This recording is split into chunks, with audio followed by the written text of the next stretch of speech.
My name is Kinsley Smith. I'm a housewife celebrating 20 years of marriage. Our family is harmonious, and my husband David cherishes us deeply. I've lived my life devoted to my family, trusting in David. Our twin sons, for some reason, are prodigies with IQs of 150.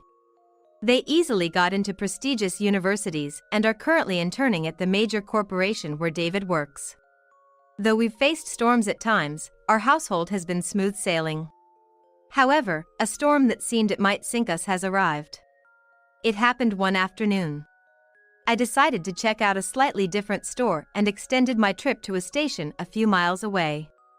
As I wandered around with heavy bags, I encountered a man resembling my husband. Oh. What caught my attention was the woman next to him. She was noticeably younger than me and radiated an unreal beauty. This stunning woman was leaning on my husband, who's nearly 50, arm in arm, smiling blissfully. Is this? The words affair and infidelity came to mind. Unable to confront them, I ended up just taking a photo. By evening, drained of the energy to cook, I sat on the living room couch, staring at the photo on my smartphone. Then, I knew David had come home. What's wrong? There he was, seemingly unchanged. As if the man I saw today was someone else. But I had looked at the photo over and over. I even zoomed in. The suit, the bag, the hairstyle. In the photo were unmistakably David's. Did you happen to walk in front of the station a few miles away today? Attention emanated from him. Well, what time? In the evening. Not sure. She's very beautiful, isn't she? Almost doesn't look like an ordinary person, so beautiful. Like an actress or a model. Yes. That woman, yeah. She must be a model associated with the company. We're planning to launch a new commercial, so she's probably involved in that. Is that so? But you two seemed quite close. I showed him the smartphone I was holding. After a moment of silence, David confessed everything. Hearing the truth, I was speechless. I can't cook tonight. I'm sorry. Please eat out. Okay. With a guilty look, David turned and left the house. As he did, the tears I had been holding back started to flow. My sons returned home as David left and noticed me crying, but I couldn't respond to their questions. However, seeing the smartphone on the table, they were speechless. Mom, this. I've been deceived for 15 years. That's all I could finally say. What do you mean? He's been cheating? Hey, Jack. This woman. Yeah. Mom, what are you gonna do? Even if asked what to do, I have no answer. David said he loves this woman. But he also said he couldn't destroy our family. Yet, recalling the happy look on his face at that moment, it's hard to believe those were his true feelings. Maybe he really wants to live his life with her. Such thoughts keep coming to me. I always thought I was loved by my husband. I believed that living with David was my entire life. And yet, to think it has come to this. Maybe it's better to separate, for David's sake. Perhaps that would be best for him. When did Dad start doing this? 15 years ago, right? She said she's been deceived for 15 years. Oh, did she mention that? Listen properly. But it's too shocking. Mom must be more shocked. Yeah. How old is this woman? Hard to say, she's incredibly beautiful. Looks to be in her early 30s. She's 40. 40, huh? She's quite old then. A real piece of work. To think she'd get involved with someone like Dad. She could be one of the world's 7 wonders. Dad wants to live with this woman. Really? Yeah, he said that. But he also doesn't want to ruin our lives. That's impossible. You can't have both. Maybe if you're really rich. Right, an average employee can't manage that. Where does Dad's heart truly lie? His true feelings? Yeah, If his desire to live with her is real, holding him back won't make anyone happy. But why? I wonder why I never noticed that Dad's heart wasn't here. Was I too happy? Too happy? Yes, maybe I was so happy that I thought this was normal and couldn't read Dad's feelings. Mom, you're too kind. Dad's the one who cheated, you have every right to be angry. His feelings don't matter. But I'm the one who let it happen. Mom did everything a wife should do. There's no way he had complaints. You always make delicious meals. This is Dad's fault. That's right, Mom, you shouldn't blame yourself. But Dad's face was so happy. I've never seen him look that happy. Maybe he's happier with her than with me. But holding him back would only cause him pain. It's better if we split up, isn't it? Dad wants to be with her. If I wish for Dad's happiness, I should step aside, shouldn't I? Are you serious? Even though Dad is the one at fault? I think it's for the best. Well, if Mom thinks so, we can't stop her, but... Yeah, thank you. I think it's best to separate for Dad's sake too. It's for his happiness, more than staying with me. Even though I think this, the tears still come. It's like losing the air around me, and without air, you can't breathe. He was that important to me, and to think it has come to this. Mom, are you really okay with splitting up? Yeah, it's inevitable. For Dad to be happy, it's better if I step back. I believe that's what happiness is. Even if I've been deceived all this time, I've received so much happiness from him. Okay, then, Mom. You mind if I show him hell? Hell? Yeah, that's right. It's crazy that only Mom has to draw the short straw for Dad's and that woman's sake. If we're splitting up anyway, might as well make Dad taste hell. That's right. If we're doing this, might as well teach him a real lesson. Hearing my son's words made me think my decision to separate for my husband's sake was a lie. Splitting up for his happiness is just a nice idea. Inside me, there's hatred for being deceived for 15 years. It's definitely there. Yet, why was I trying to suppress those feelings? If I could really show him hell, if I could really drop him into it, then I want to do that. I want to make my husband, who betrayed our family, suffer just as much. So, Mom, what do you think? Well, but how? That's what we need to figure out now. After all, we don't know what weaknesses he has. First, we need to thoroughly research to find out what method would be most effective. That's right. Even if we set a trap, if it doesn't cause enough pain, it's a waste. Yeah, I agree. We have to make him regret it to the bone. After all, he made Mom cry. My sons, contemplating what they said, left my side and went into their rooms. Even as I thought about preparing food for them, I couldn't bring myself to move and ended up crawling into bed. No matter how much I try to be strong, the tears just keep flowing. Despite all the pain I'm feeling, where is my husband now, and what is he doing? Maybe he's gone to her. Such thoughts make me suffer even more. If possible, I wish I could go back to just a few hours ago, not knowing any of this, and return to the life of cooking for my husband and gathering around the table with my family, as usual. But that's impossible. Why did this happen? What did I do wrong? No matter how much I regret, it's futile and I can't stop the tears. The next day, my sons said they had work and left the house. David never came back. Always making sure his shirts were washed and ironed, the David who didn't return must be wearing crumpled shirts by now. I wonder where he is and what he's doing. Such thoughts come to mind, but there's nothing I can do. After seeing my sons off, all I could do again was crawl back into bed. Unlike me, my sons had begun to take decisive steps towards revenge. Looks like Dad didn't come home last night. Yeah, seems like it. That's why Mom is even more upset. There's no point in getting down about it. can't help it. We just have to do what we can for her. I wonder if Dad's at work? Yeah, I saw him earlier. Working in his crumpled shirt. If he didn't come home, that figures.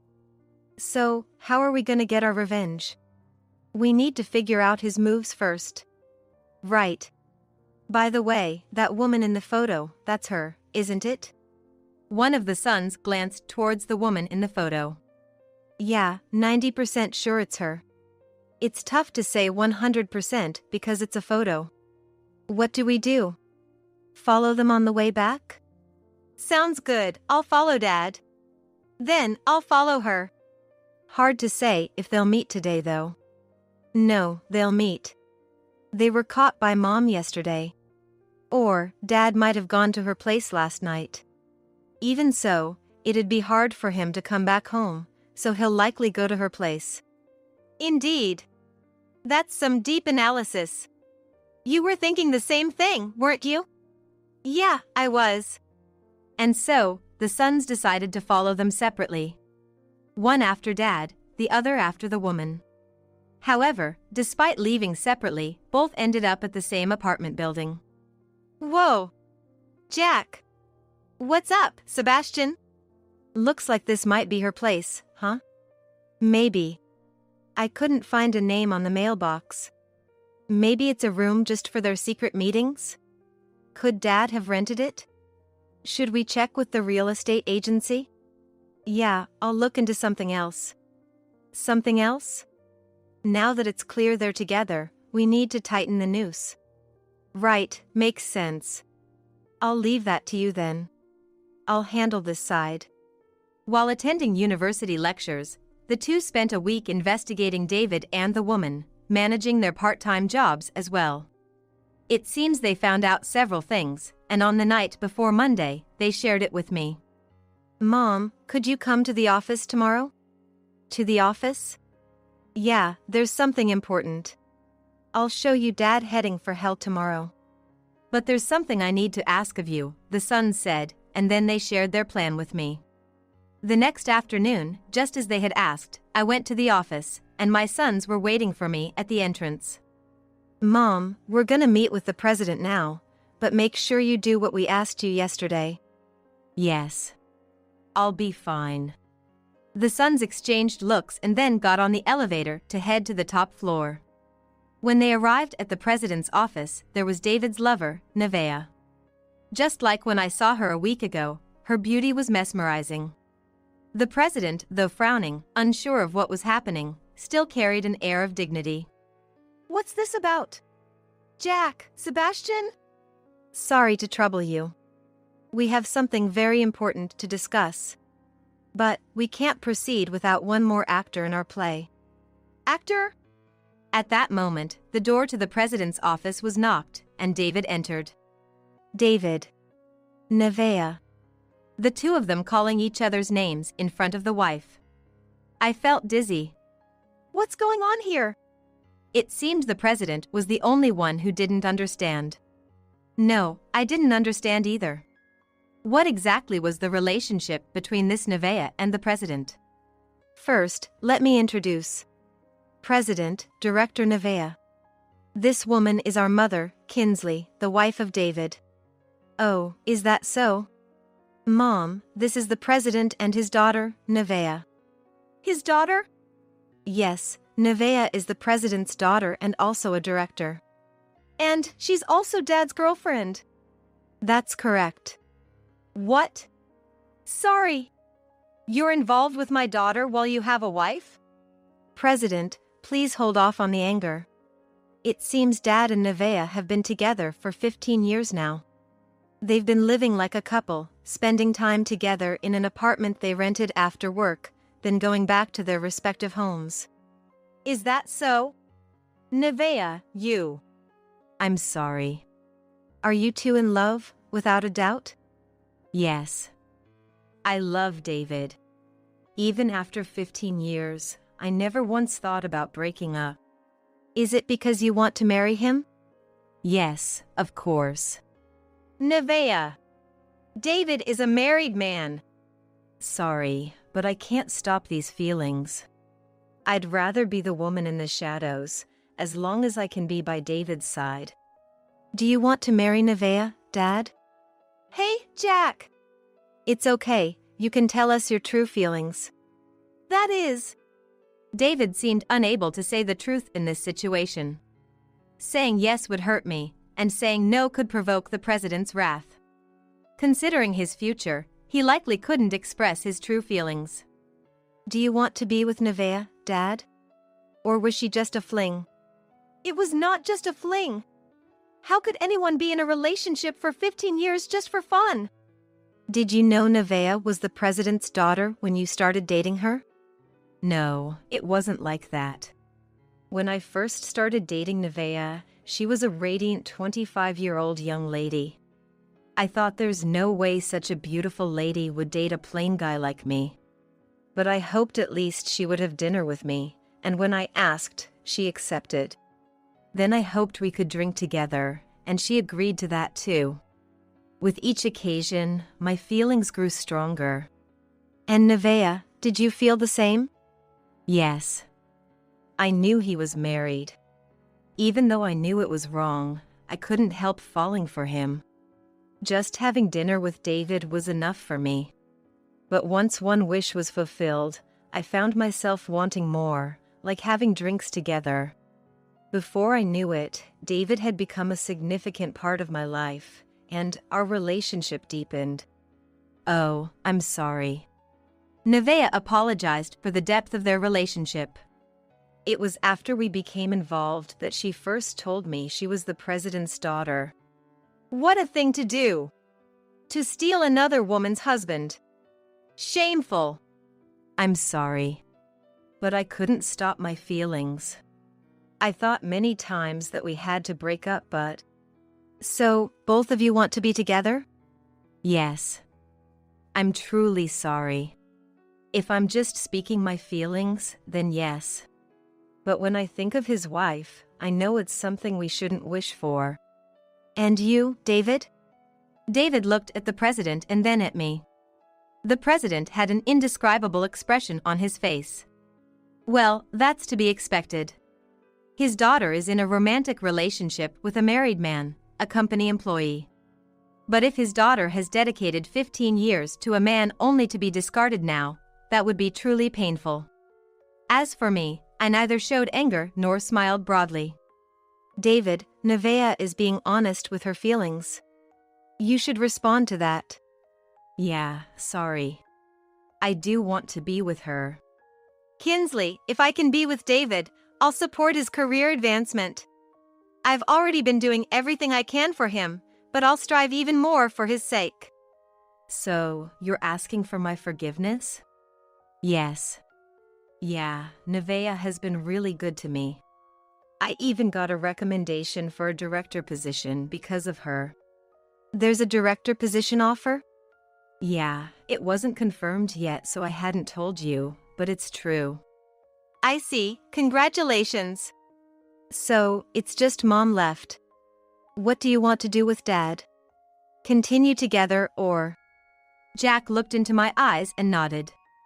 It was a signal for now's the time. Nevaeh is such a wonderful lady, and I've already spent 20 years with my husband. He says he's happy with Nevaeh. I saw them together the other day, and he truly looked happy. I can't crush that happiness out of selfishness. Therefore, I'll step aside. I've kept you waiting for a long time, Nevaeh, but please be happy with him from now on. Madam, are you really okay with this? Yes. If I wish for my husband's happiness and Nevaeh's happiness, that's the natural answer. Thank you. I'm sorry for my daughter's outrageous selfishness. If Nevaeh is willing to marry and Dad has the intention to, it's only right for Mom to gracefully step aside. We'll be here for Mom, so there's nothing to worry about. However, in exchange, please pay alimony and cover our college expenses until we graduate. And we'll also ask Nevaeh for compensation. After all, even if it's Dad's fault, the fact remains that a family was broken. Understood. I might not be able to fully compensate, but I'll do what I can. I'll transfer the house to you and the rest of the assets. I don't need them, so do as you please. No, if you're going to let my daughter marry you, I'll also provide a monthly allowance to ensure she can live comfortably. That's really something. Thank you. Mom hasn't worked for a long time, so hearing you say that will definitely help her. So, please don't hold a grudge against my daughter. Yes, of course. I bowed respectfully, never imagining that such an arrangement would be made. David, if you marry her, I promise you the director's position. President. Thank you so much. That's great for you, David. Yeah, thank you, Nevaeh. Thank you, Kinsley. David, promise you'll stay by her side forever. I'm counting on you. Yes, of course. David, Nevaeh, and the president were all thrilled. But this couldn't be the end. It wouldn't serve as revenge or send anyone to hell. The son smirked and moved the conversation to the next phase. So, Dad, you'll also pay off Nevaeh's debts, right? You're becoming a director, so it shouldn't be a problem, right? Debts? Yeah, about $200,000, right? Why so much? Well, Nevaeh has undergone gender reassignment surgery. It's not something to bring up now, but you must be well aware of it. Dad, there's no need to be shocked. You love her, after all. What do you mean? Nevaeh was originally a man. She felt a disconnect with her body and underwent gender reassignment surgery. The cost of the surgery and travel expenses led her to take on debt. Additionally, Nevaeh, when she was a man, had a very masculine appearance, so she also underwent cosmetic surgery to achieve her current look. You know a lot about it. Sorry, we had it investigated. All those expenses combined amount to about $200,000. And being a woman, the costs for cosmetics, clothes, bags, and so on. To maintain the image of a president's daughter, you inevitably go for high-end products, right? Yes, that's correct. So, the monthly payments are quite significant. But don't worry. After all, Dad's going to be a director. Right. Nevaeh's original name was Gabriel, you know. Gabriel. Yeah, such a good name, right? They wanted a strong boy so badly. They named him with that hope in mind. Is that so? David seemed completely unaware of this matter and turned pale. Moreover, David has prejudices against gender changes and homosexuality. This must truly feel like being cast into hell. And at this point, there's no way he could say he wants to back out. Well, normally, a parent would cover it, but I just can't understand men becoming women. So, I told him if you really want to do it, you have to find the money yourself. And he actually did it. I never thought he'd take out loans to undergo the surgery. Ah. The president wanted to raise you as a manly man, huh? Yeah, exactly. Things don't always go as planned. When I heard a boy was born, I dreamed of him taking a wife, having grandchildren. I thought Gabriel would become president one day, and the next generation would be led by my grandchildren. Ah, haha. Right. But then, being told she wanted to become a woman, it felt like everything vanished. I thought we had to choose the successor from among the employees, thinking no man would accept a woman who had been a man. I was prepared for her to remain single all her life. Yet, to find someone who'd stay by her side for life, how fortunate. Now I can rest easy. Ah, that's right. Since David is Jack's and Sebastian's father, if Nevaeh marries him, they would be my grandchildren. With their high IQs and capabilities, they could one day sit in the president's chair too. Wow. The company's future is secure. The president was overjoyed. Then Jack presented the divorce papers and asked for my signature. With everything already decided, I signed without hesitation, and the paper was passed to David, who signed it with a trembling hand. Since we can't register the marriage until 1 to 2 weeks after submitting the divorce papers, how about we write the marriage registration now, as it's a joyful occasion? That sounds good. It's best to do it here while everyone's present. Following Jack's suggestion, the president accepted, and Sebastian and I clapped our hands. Forced by the situation, David, with a shaking hand, signed the marriage registration form. "Congratulations," I said to Nevaeh, who responded with a happy smile. "Now, you two are essentially husband and wife. Congratulations! Isn't that wonderful?" However, unable to escape, David was crying alone. "Ah, David, are those tears of joy?" Nevaeh asked, but my sons and I knew better. These weren't tears of joy. That night, when David came back to pack his things, we helped to quickly get him out, but he broke down crying. "No, no! Why do I have to marry a man? Why is she a man?" "Well, you thought she was a woman for 15 years, so it's fine, right? You couldn't tell the difference." "But even if she looks like a woman, she's still a man. I don't want to marry a man." "You're becoming a director, there's no need to complain, right? And you won't find such a beauty among women." "What are you talking about? She's only beautiful because of plastic surgery. Maintaining that will cost a fortune." "You're a director, it's fine. She's a director too, no problem. Thanks to Dad, we're gonna be presidents. It's a win-win." Dad's affair turned out to be a jackpot for us. We don't even have to job hunt. I'm not happy at all. "You might be, but I have to marry a man." "That's the bed you made for yourself." "Maybe, but I can't accept this. Her name was Genta, for crying out loud. Totally a man." "It's cruel to say that. Her heart is female. And her body too. She's a beautiful woman now. My stepmother." "Indeed. Our stepmother, and the president's daughter no less. We hit the jackpot." "No, no. Kinsley, let's start over. Please, I beg you. I'll apologize, just give me another chance." "What about your job?" "I'll quit. Better to quit than to marry a man." "If you quit, the boys won't become presidents. You've been with her for 15 years, you'll be fine. You've managed to deceive us all this time, just deceive yourself from now on." "Deceive myself?" "Yeah.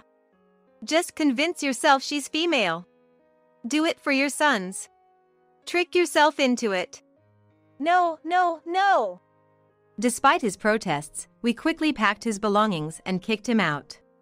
Later, a grand wedding took place, and David became Nevaeh's husband. He smiled throughout the ceremony, but he wasn't happy. Yet, he married her and started a new life as a couple. However, David never rose above the director position. Meanwhile, Nevaeh became a board member, showing her prowess. Being busy, she couldn't do the housework, leaving David, who had never done it before, to take over domestic duties. Despite how busy Nevaeh is, one might expect her to lend a helping hand to David, but that was not the case at all.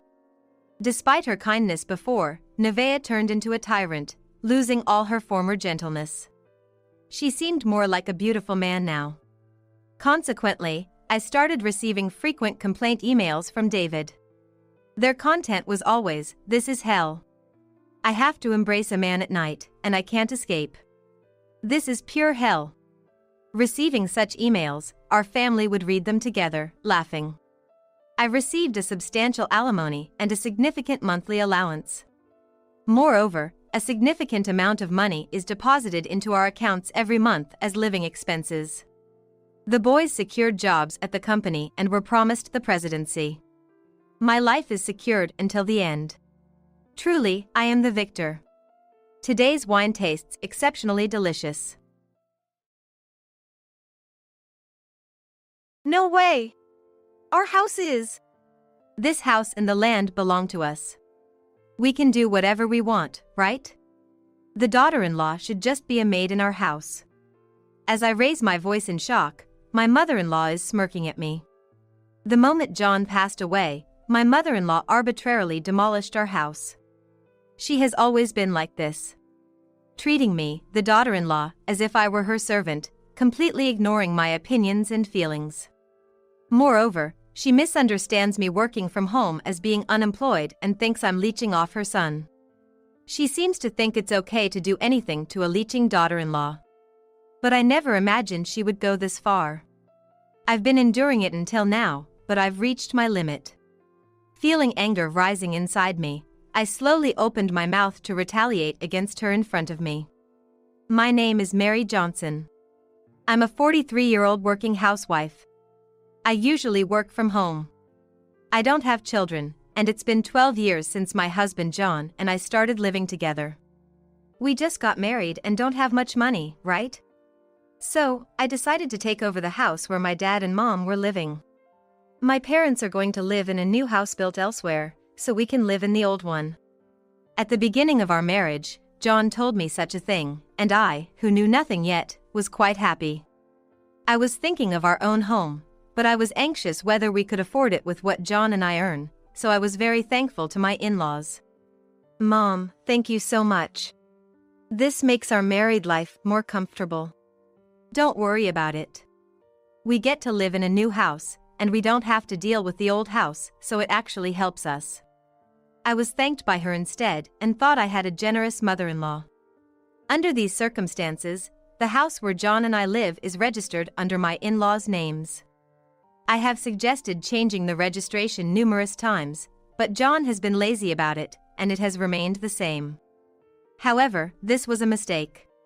This house is also ours. You're saying to us it's troublesome if you just come over unannounced, but indeed, who do you think you are? I reprimanded her for her repeated unannounced visits. Even though I work from home, it's impossible to get any work done if you keep coming over all the time. When I mentioned this, wrapped in diplomacy, she snapped back, claiming this was their house. Since then, she has always spoken down to me, constantly complaining. As for my father-in-law, he's completely under her thumb, practically non-existent. I complained to John, but he just said, it's not my problem and wouldn't even listen properly. My mother-in-law's sarcasm and harassment have escalated over the years, and recently, she has started doing unexpected things. The other day, she took home clothes of mine that were clearly too small for her, claiming they suited her better. After all, she couldn't wear them and returned them to me in a huff. What will happen if her sarcasm and harassment get worse in the end? I've been living day by day, unable to do anything, with a hint of anxiety. One night, I was enjoying a slightly luxurious dinner alone. It was my 43rd birthday, but John was going to be late because of work, so I bought some deli food from the department store's food hall. Enjoying a nice drink, I savored my solo dinner. John has only celebrated my birthday for about 2 years since we got married. Now, it seems he's completely forgotten today is my birthday. Well, it's fine. I don't want a celebration now. Having the freedom to eat what I like is the best birthday present for me. It was a brief time until John came home, but I was fully enjoying my alone time.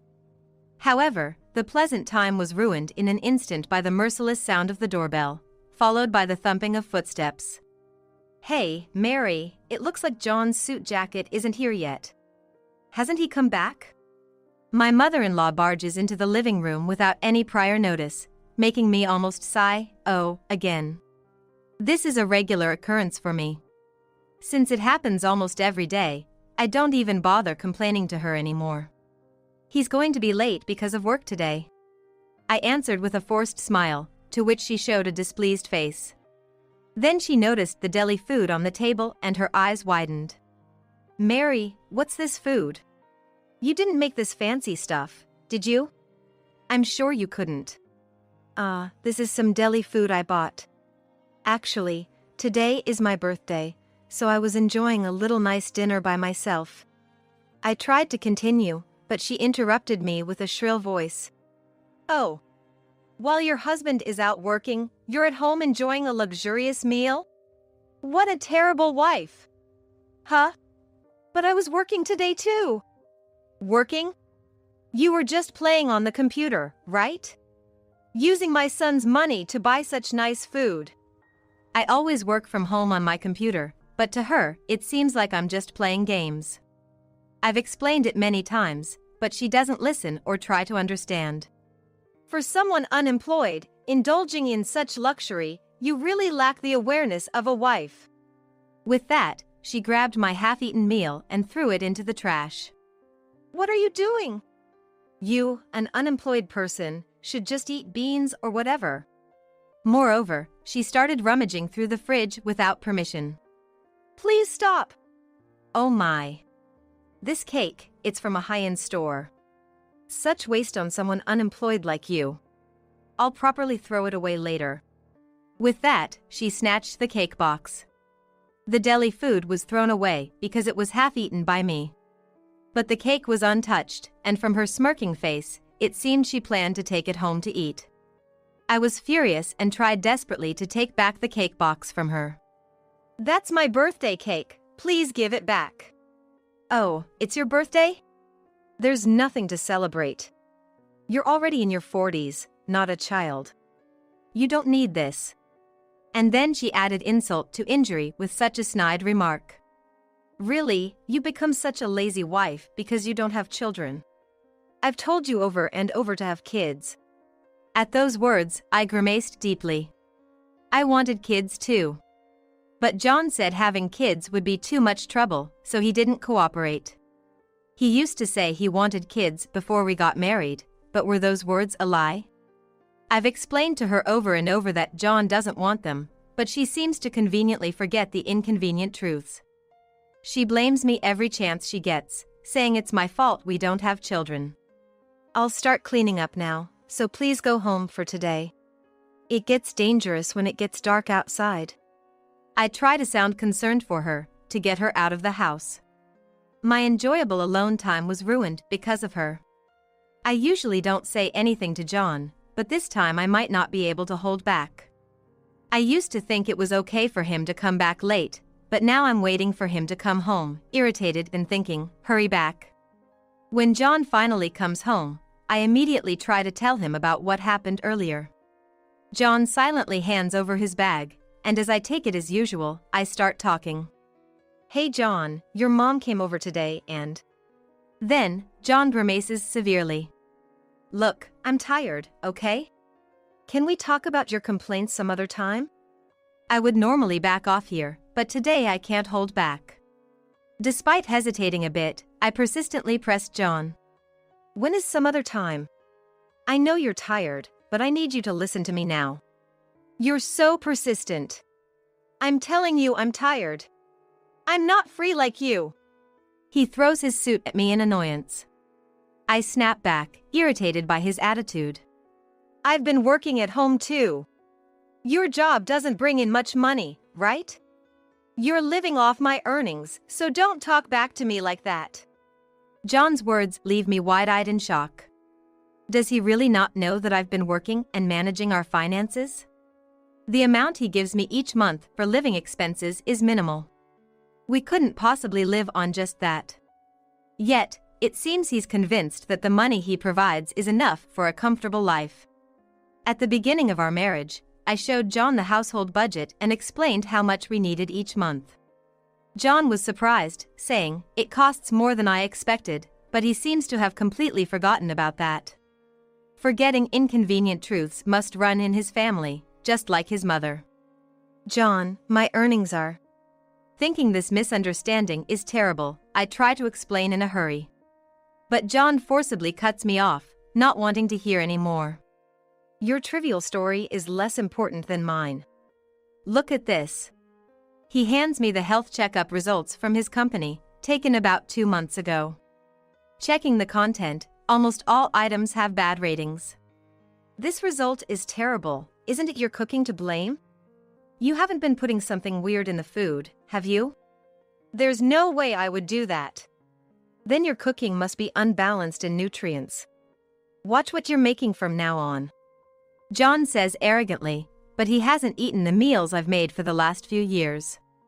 In the morning, he eats snacks or fast foods left out, has lunch out, and occasionally eats my dinner but leaves the vegetables and only eats what he likes. He usually comes home drunk when he eats out. I've told him several times that such eating habits would ruin his health, but he never listened. Instead, he found my advice annoying and brushed it off. Even though it's clearly his fault, he refuses to accept any blame and puts it all on me. I'm about to snap at him in anger, but I know getting mad now will only make things worse. You need to get a re-examination. It says so right here, doesn't it? Please make sure to get it done as soon as possible. I urged John to go for a re-examination while suppressing my irritation. However, John frowns and retorts, "No way, that's too much hassle. You just need to be more careful, that's all." With that, he left for a bath, leaving the living room. I was left standing there, stunned. John is a husband who doesn't even celebrate my birthday, but I was the one who chose to marry him. I am genuinely concerned about John. Yet, why can't my feelings get through to him? Feeling empty, I started to be even more careful with the meals I prepared from that day on. But despite my efforts, John passed away about a year later. I had repeatedly begged him to go for a re-examination. However, he ignored my requests and let it be. I don't have time for such bothersome things like re-examinations. Yet, when he was at home on his days off, he just lounged around. There were plenty of opportunities for him to go for a re-examination. And when he started saying, "I feel weird, like something's off with my body," his condition rapidly worsened, and by the time he was taken to the hospital, it was too late.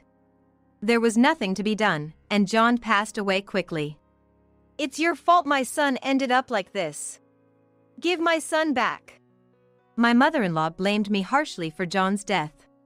My father-in-law was still as absent as ever, but the look he gave me was filled with resentment. He probably thought the same as his wife. I told them repeatedly. I told John many times that the results of his medical checkup were bad and he needed to have a re-examination. But he wouldn't listen to me. I tried desperately to clear up the misunderstanding, but my mother-in-law wouldn't believe a word I said. It's all your fault. I'll hate you for the rest of my life. After that, we held John's funeral, but my in-laws didn't help at all. It's your responsibility, Mary. You take care of everything. That's what they told me, and I had to handle all the funeral arrangements and subsequent procedures by myself. I was so busy I felt dizzy, but my in-laws ignored it all. John often said he hated hassle, and I think he got that from his parents. My in-laws always pushed their problems onto me. This time was no different. They blamed everything on me and pushed all the troubles onto me. They acted as if it was natural and never thanked me once. I'm tired. The funeral was over, and I had finally finished all the arrangements. Today, I will rest without thinking about anything. Staggering, I crawled into bed. When I woke up, I could hear my mother-in-law's voice. Yes, thank you very much for that. Wondering what was going on, I got up from the bed. I heard her voice from outside the bedroom and realized she had let herself into our house again, and I sighed. I tidied myself up to the minimum and went to see her, who was at the entrance, suddenly handing me something. Hey, did someone come by? No, no one came. But Mary, you must be tired with all that's happened. Here, take this ticket and have a good rest. Eh? I looked at what she handed me and realized it was a ticket to the station nearest to my parents' house. Come on, hurry up and get ready. That ticket is for departure tomorrow. I've included the return ticket as well. Take a week off and relax. Pushed by her, I started preparing for an unexpected trip back home. What's all this about? It's unbelievable for her not to make a single sarcastic remark at me. Could it be that she actually feels sorry for me about it? Maybe my mother-in-law feels regret that she blamed me for John's passing away and that she pushed all the paperwork on me. And yes, I am completely exhausted right now. I needed time to stretch out and refresh by going back to my parents' house. At that time, I was still tired and didn't notice if she was scheming something. Normally, I would have been suspicious of her actions. But this time, I completely let my guard down and returned to my parents' house without a second thought. My brother and his wife live there, but when I contacted them, they said, "Come over anytime." I took their word for it and relaxed without holding back at my parents' house. I met up with old friends and played with my brother's children, fully healing my fatigue. My mother-in-law does do something nice once in a while. On the day of my return, I boarded the high-speed train in a good mood. Unusually, I bought a souvenir for her and returned home with a lighter heart and body. However, what awaited me upon my return was my house, brutally demolished. No way! Our house is... This house and land are ours, so we can do whatever we want, right? The daughter-in-law should just be a maid in our house. She, with a triumphant grin, sneered. Indeed, since the house and land were still in my in-laws' names, they could do whatever they wanted with their property. But I never imagined they would go this far. Maybe, the person she was talking to on the doorstep that day was from the demolition company. While pushing the funeral and all sorts of procedures on me, she must have been advancing her plan to demolish this house. Otherwise, there's no way they could demolish the house so quickly. She clearly looked down on me, thinking she could do anything she wanted because I was her son's wife. I never directly confronted her because she was my husband's mother. That probably emboldened her. But I won't let her have her way anymore. Oh, Mary, what's the matter? Shocked and crying, are you? Mistaking my bowed head for crying, she bent down to peer into my face. However, I slowly raised my head and faced her, showing a bright smile. Eh? What are you smiling about? Have you gone crazy from the shock? She says it's such a shock, so she must be aware she has done something terrible. The fact was so absurd that I started chuckling. Eventually, I couldn't hold back and burst out laughing loudly. Have you really gone mad? No, I am perfectly sane. Oh, by the way, I have to decline your offer from earlier. What was it? The daughter-in-law should now be a maid in our house, right? While she was flustered by my words, she responded. No, you're lying. You've lost your husband and now your house, you have nowhere to go, right? I believe your brother's family lives at your parents' place, right? It must be embarrassing to return to your parents' house at your age, so we will take care of you. But as a maid, of course. Regaining her usual tone, she gave a sinister smirk. To that, I replied while laughing. A daughter-in-law? What are you talking about? I am single. Eh? A dumbfounded voice came from her, and I nearly laughed again. Actually, I divorced John a month before he died. Yes, John and I had already returned to being strangers. But right after submitting the divorce papers, John's condition suddenly worsened. Despite being divorced, he was someone I once loved and married, so I couldn't just abandon him. That's why I decided to take care of John until the end. With all the chaos, I had lost the moment to inform my in-laws. But I never expected such a perfect moment to come. So, I have no obligation to live with you. After all, we are strangers. She had intended to drive me out of my home and take me into hers, to treat me as a real maid. Recently, she has been complaining about how her body isn't moving as well as it used to because of her age. However, she has also been adamant about never wanting to enter a nursing home. She intended to have me look after her until she passed away. Normal people might wonder if that's a reason to demolish a house, but she is capable of doing outrageous things without batting an eye. Previously, she broke a necklace that was very dear to me right in front of my eyes. That necklace was a precious memento from my deceased mother. Such a beautiful necklace, let me see it, she said as she forcibly took it from my hand and, claiming her hand slipped, tore the delicate chain. As I cried over my broken necklace, she coldly said this. I'm sorry, it wasn't on purpose. But clinging to such a memento forever would only disappoint your mother in heaven. At that moment, I realized I would never understand her. She had done such cruel acts without remorse in the past. So, her demolishing the house didn't surprise me. She probably wanted to see me distressed from the demolition for her twisted pleasure. It seems like making my life miserable was her source of joy. In other words, she was a pitiable person with nothing else to live for. Even after revealing the shocking truth, she seemed unyielding. What? You two divorced?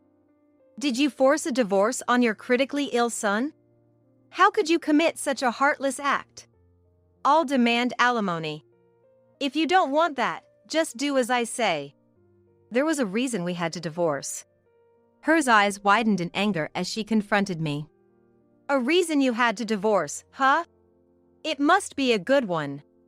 Go ahead and say it if you can. Spitting in her fury, she screamed at me, and I frowned, stepping back from her. Then, I revealed another fact. John, your son, was having an affair. What? An affair? Apparently, this was too unexpected for her, as her body trembled slightly. John had been coming home late for years. He claimed it was because he was busy at work, but that was a complete lie.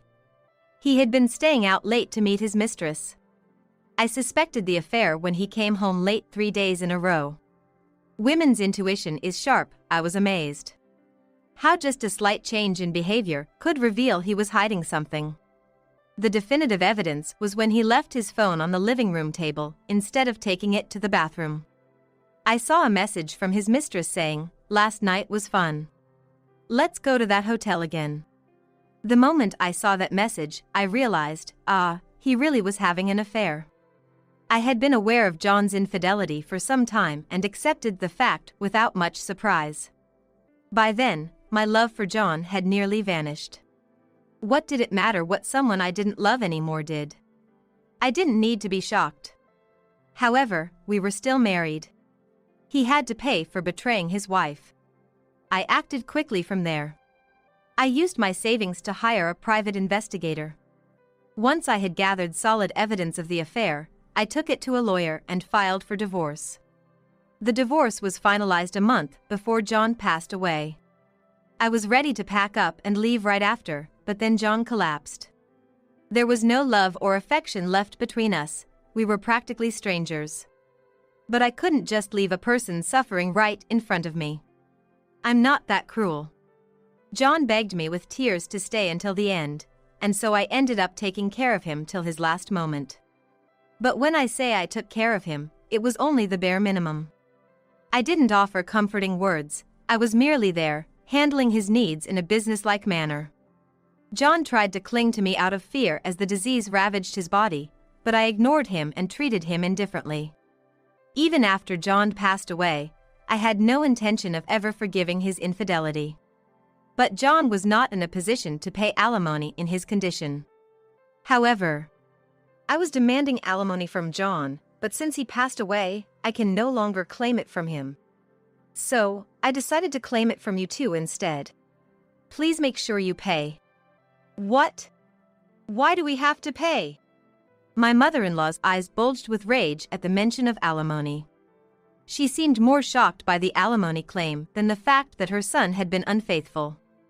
It seems she adored her only son, but she loves herself more. Disgusted, I sighed and explained to her. In cases where the responsible party has passed away, the family can be held accountable. It's understandable that you're not aware of this. However, this has been confirmed by my lawyer. A lawyer? You, unemployed, can't afford a lawyer. Did you steal money from John's savings? You thief! Give back my son's money. I felt dizzy with her absurd accusations. She has always been unreasonable, but she's gotten worse over the years. But if I give in now, it would only lead to more problems later. I sighed for what felt like the umpteenth time, faced her, and slowly said, "I'm sorry to say this, but I earn more than John did." What nonsense! Have you gone mad? She snorted with disbelief.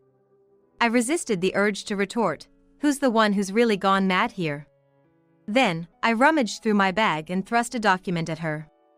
This is the payment statement from one of my clients. I have contracts with several other companies, so my annual income is higher than this. She looked from the paper to my face. Her eyes nearly popped out in disbelief as she flipped back and forth between the two. She seems unable to believe that the amount written there is real. Despite my repeated explanations, she seemed to have completely forgotten about my job. I'm a freelance programmer and make quite a good income. I worked for a fairly large company after graduating from college. While there, I built up experience and contacts, then moved to freelance work. Before marrying John, he had said, "I want you to focus on our home, so quit your job. We'll probably have kids eventually." But since his single income wasn't enough for a decent life, I kept working.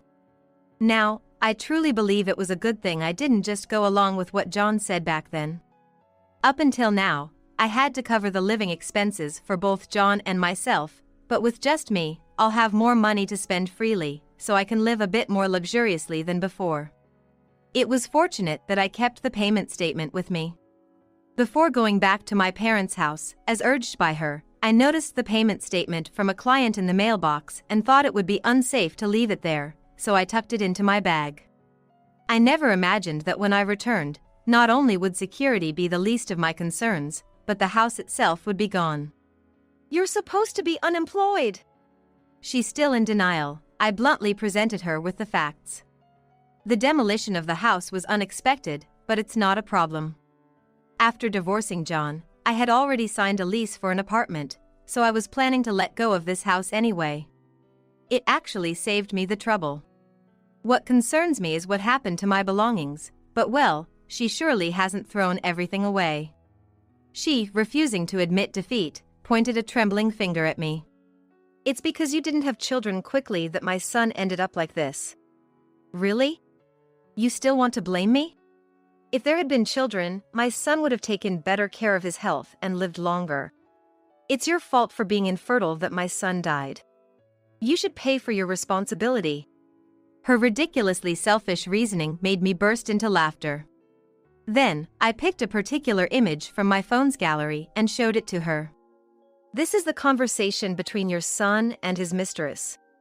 Let me read you the message John sent. Turns out I might not be able to have kids. Got tested after my wife kept nagging, and the doc said so. So I guess, free rein to cheat. It was your son who was infertile, not me.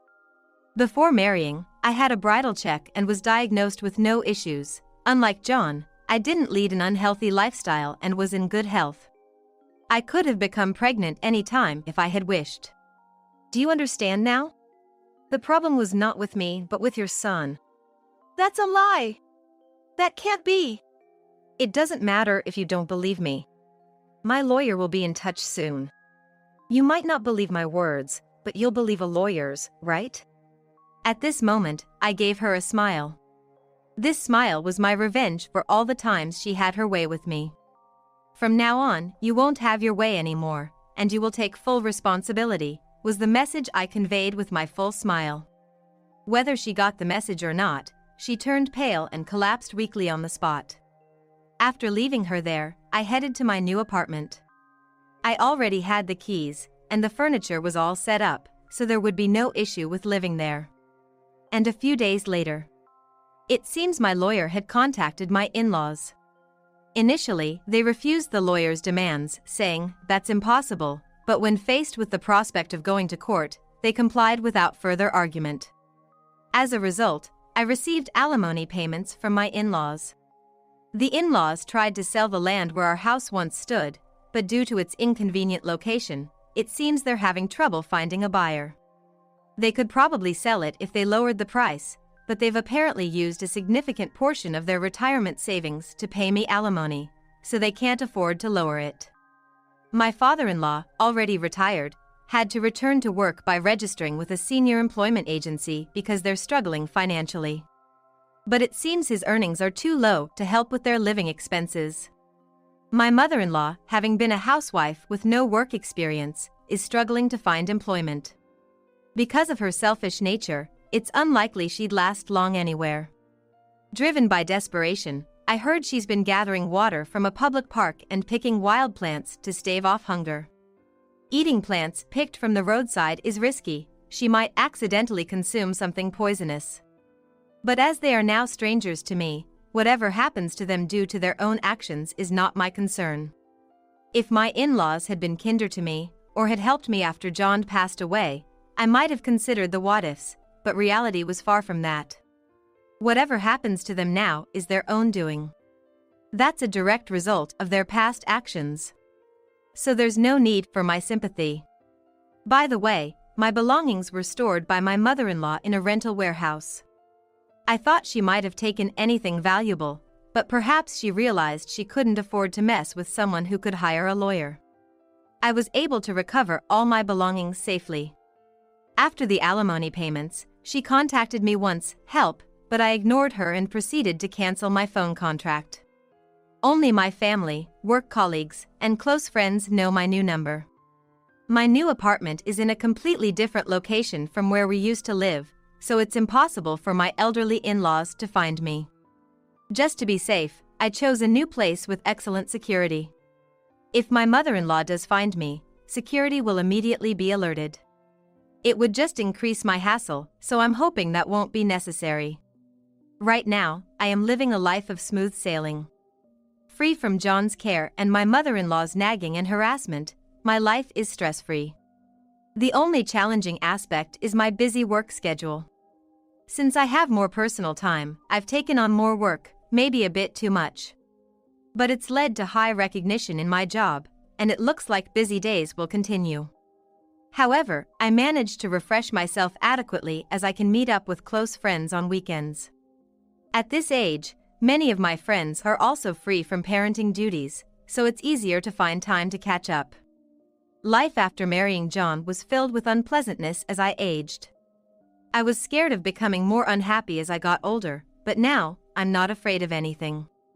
I am free now, able to go anywhere. I believe I will continue to live smilingly today and tomorrow. Living a life where I can keep smiling until the last moment is my goal now. When Jolie was born, the very first words that Mike said were, "Oh, too bad, she looks like Yvonne." Poor thing. It's hard to believe those were the words for his newborn child. From the beginning, it seemed Mike was only interested in money. As I struggled with parenting, he would say, "Babies are tough, huh," while he just watched and drank his beer. Up until today, Mike has shown no interest in childcare. A useless wife who doesn't help with childcare deserves a divorce. And pay me $10,000 in alimony. I saw Mike laughing loudly with Ellie. I was shaking with anger like I had never felt before. What does he think children are? I will never hand over Jolie to such a man. He can keep running away from reality, taking the easy way out. The world won't bend to your whims. Sorry to break it to you while you're feeling like you're in heaven, but you're going to fall straight into hell. My name is Yvonne Smith, a 43-year-old housewife. I live with my husband and our daughter, who was born 2 years ago. I met Mike, my husband, at a friend's wedding reception 3 years ago. I work as a novelist, which isn't much, but it's something. Due to my job, I lead a somewhat secluded life, and being shy, I felt a bit out of place at the lively after-party, which was different from the reception. I was about to sneak out when Mike, who would later become my husband, approached me and asked, "Hey, are you leaving?" My first impression of Mike was that he seemed surprisingly sincere. Apparently, he was also feeling out of place and bored at the after-party. That encounter led us to start communicating, and before we knew it, we were in a relationship. Spending time together, I realized that Mike was a bit naive, almost detached from the world. One day, Mike mentioned, "My parents are telling me it's time to be independent. I guess it's because I've lived abroad. It's scary not being used to life here yet." Although Mike was younger than me, he was already 35 and certainly an adult. Although he used to live outside the country, he seemed a bit spoiled. However, Mike's innocence and cluelessness stirred something maternal in me. Before I knew it, I had invited Mike to live with me in my home. My house is a 2-family home, with the first floor as my workspace and the second floor as our living area. It was around the time Mike had comfortably settled into my home. My dad said he'd give us $10,000 if we had a kid. "So, Yvonne, let's get married." He proposed to me with a casual, "Let's go on a vacation." With hardly any experience in love, I wondered if that was just how it was supposed to be and accepted his proposal. Eventually, I got pregnant. Being pregnant at 40 meant there were many things I needed to be careful about. It coincided with the end of a long-running series I had been writing, so I decided to take a break from work for Mike and our child. 2 years have passed since our daughter, Jolie, was born. Jolie, who's starting to hit her terrible twos, has been saying no and crying more often. Thinking of it as part of her growth, I tried every trick in the book to keep her happy and fulfill her needs as much as possible. Yvonne. Jolie's being so loud I can't sleep. Can you quiet her down? Mike said as he appeared in the living room. It was just past 8 p.m. Mike had been out drinking until morning with a work party last night and had gone straight to work afterward. He said he was just so tired. I'm sorry. I think she'll settle down soon. I wanted to blame Mike for always being out drinking and not coming home, but making Jolie happy was my top priority.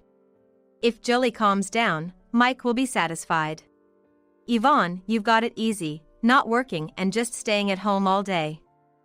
Just doing housework and taking care of the kid. I'm busting my butt working every day. With that, Mike went back to the bedroom. I don't know where he got it from, but this speech has become Mike's recent catchphrase. I was fed up with hearing these almost cliché words from a father who doesn't participate in childcare. Mike was overjoyed when he found out I was pregnant. We did it, Yvonne. This is great. We've got $10,000 coming our way. I wish I hadn't heard that, but Mike immediately told his parents about the pregnancy and apparently received the $10,000. He was as happy as if he had received a bonus, but I would think that this was supposed to be a celebration gift from the in-laws. Normally, you would expect this money to be spent on baby clothes or formula, but Mike didn't hesitate to put it in his own pocket. Despite that, I made sure to prepare a thank you gift for the in-laws with my own money. Mike, for better or worse, is naive and lacks common sense. Additionally, it seemed he was significantly lacking the skill to consider others' feelings. The first words he said when Jolie was born were, "Oh, too bad. She looks like Yvonne. Poor thing." I couldn't believe those were his first words to his newborn daughter. It seems like, from the start, Mike was only focused on that $10,000. As I struggled with parenting, he would just say, "Babies are tough, huh," while drinking his beer and watching from the sidelines. Up until today, Mike has shown no interest in childcare. One day, I had to meet with someone for work. Even though I was on a break, the publisher wanted to discuss future projects for when I made a comeback. I called my parents to ask if they could look after Jolie for me. Hearing this, Mike blurted out, "What? Who does this stay-at-home mom think she's meeting with? Don't you think it's cruel to leave the kid and go somewhere? You're a terrible mother, the worst, a real failure." Even I couldn't let that comment slide. Then why don't you look after Jolie? I'm sure she'd rather stay with her dad than go to her grandparents. Mike's face twisted in displeasure. Give me a break. Why should I have to spend time with the kid? I'm busy. I don't have time to babysit. His idea of busy was probably just going to the casino. Disgusted with Mike's words, I decided to stick to my original plan and leave Jolie with my parents. Since my parents lived a bit far, my dad would come by car to pick her up. But since he always drinks during the day, I had to go pick her up myself when it was time to bring her back. After finishing my meeting in the evening, I was getting ready to rush out and pick up Jolie. That's when Mike unexpectedly showed up in the living room. Probably he lost at the casino and ran out of gambling money early. I thought, since he's her father after all, he could at least help out and said, "Great timing. I'm about to go pick up Jolie. Could you drive me there?" But, as expected, Mike's response was, "No, it's too much trouble." I wasn't disappointed since I anticipated his response and was about to leave the house. Then he surprisingly said, "Fine, I'll take the car out."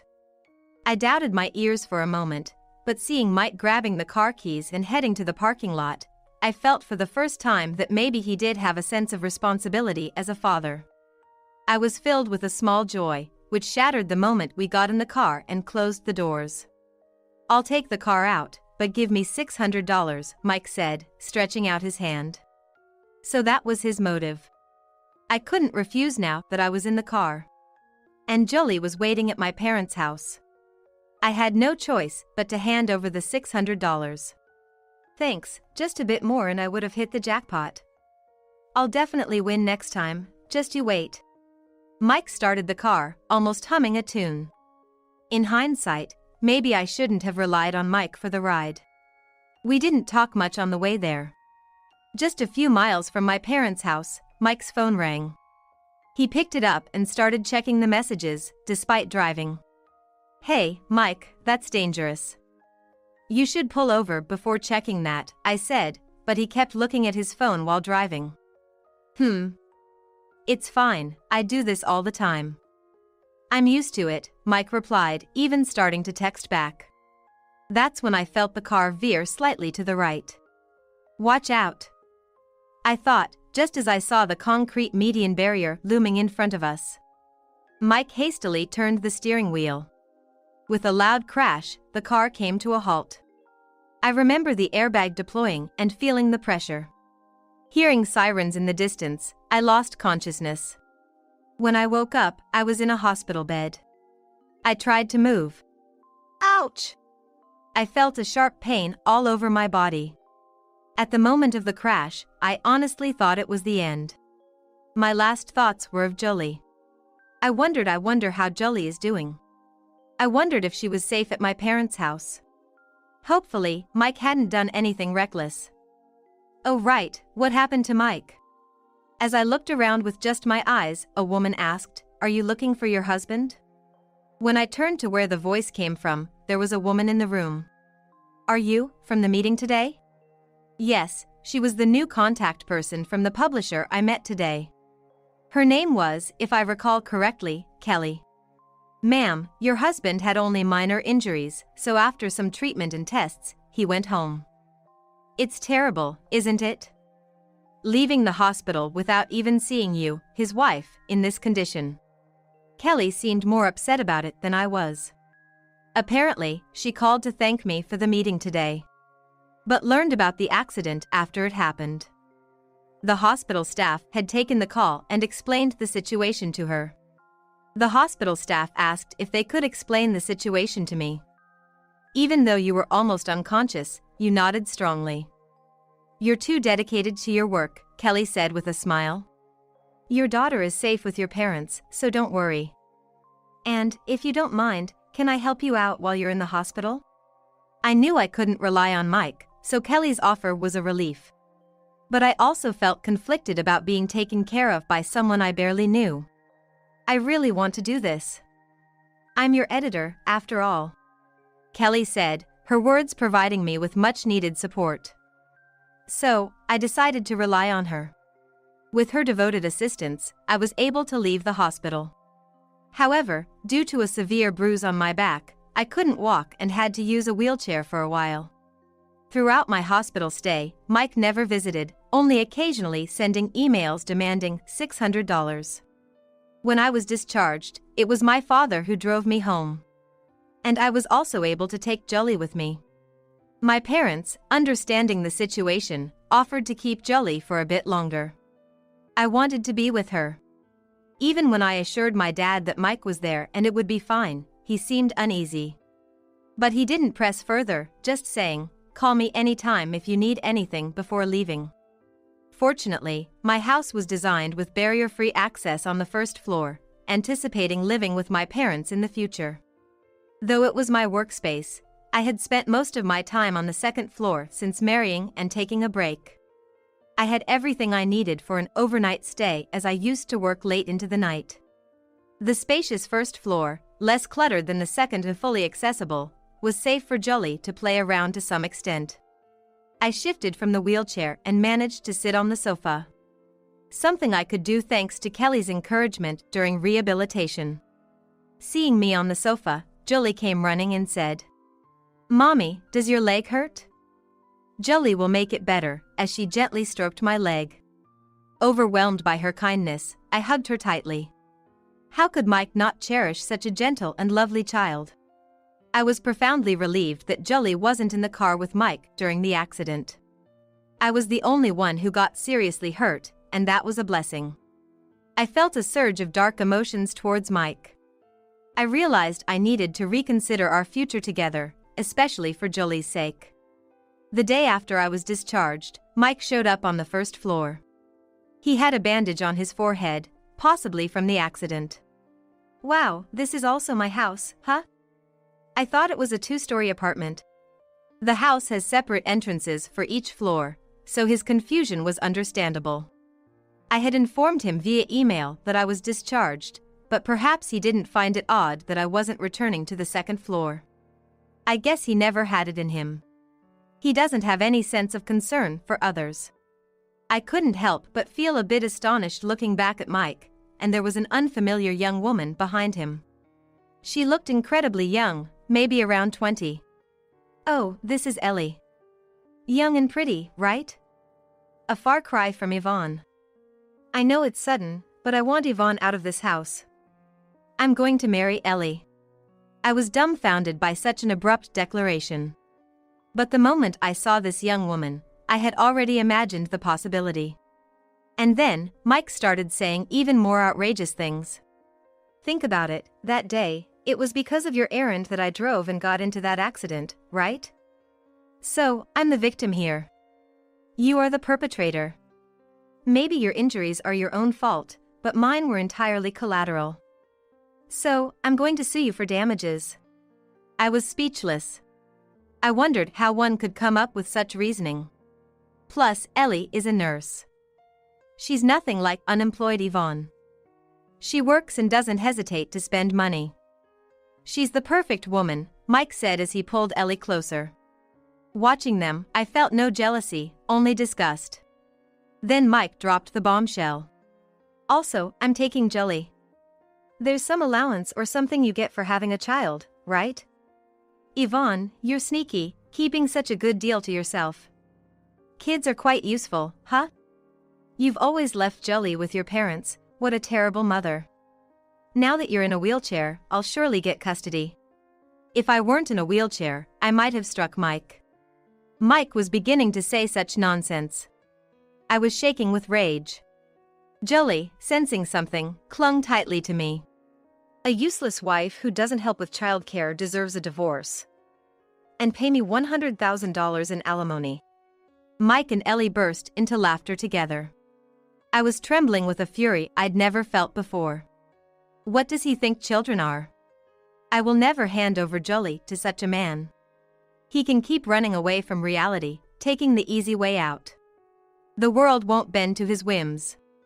Sorry to break it to him while he's feeling on top of the world, but I'm going to make sure he gets a taste of hell. I will never forgive him.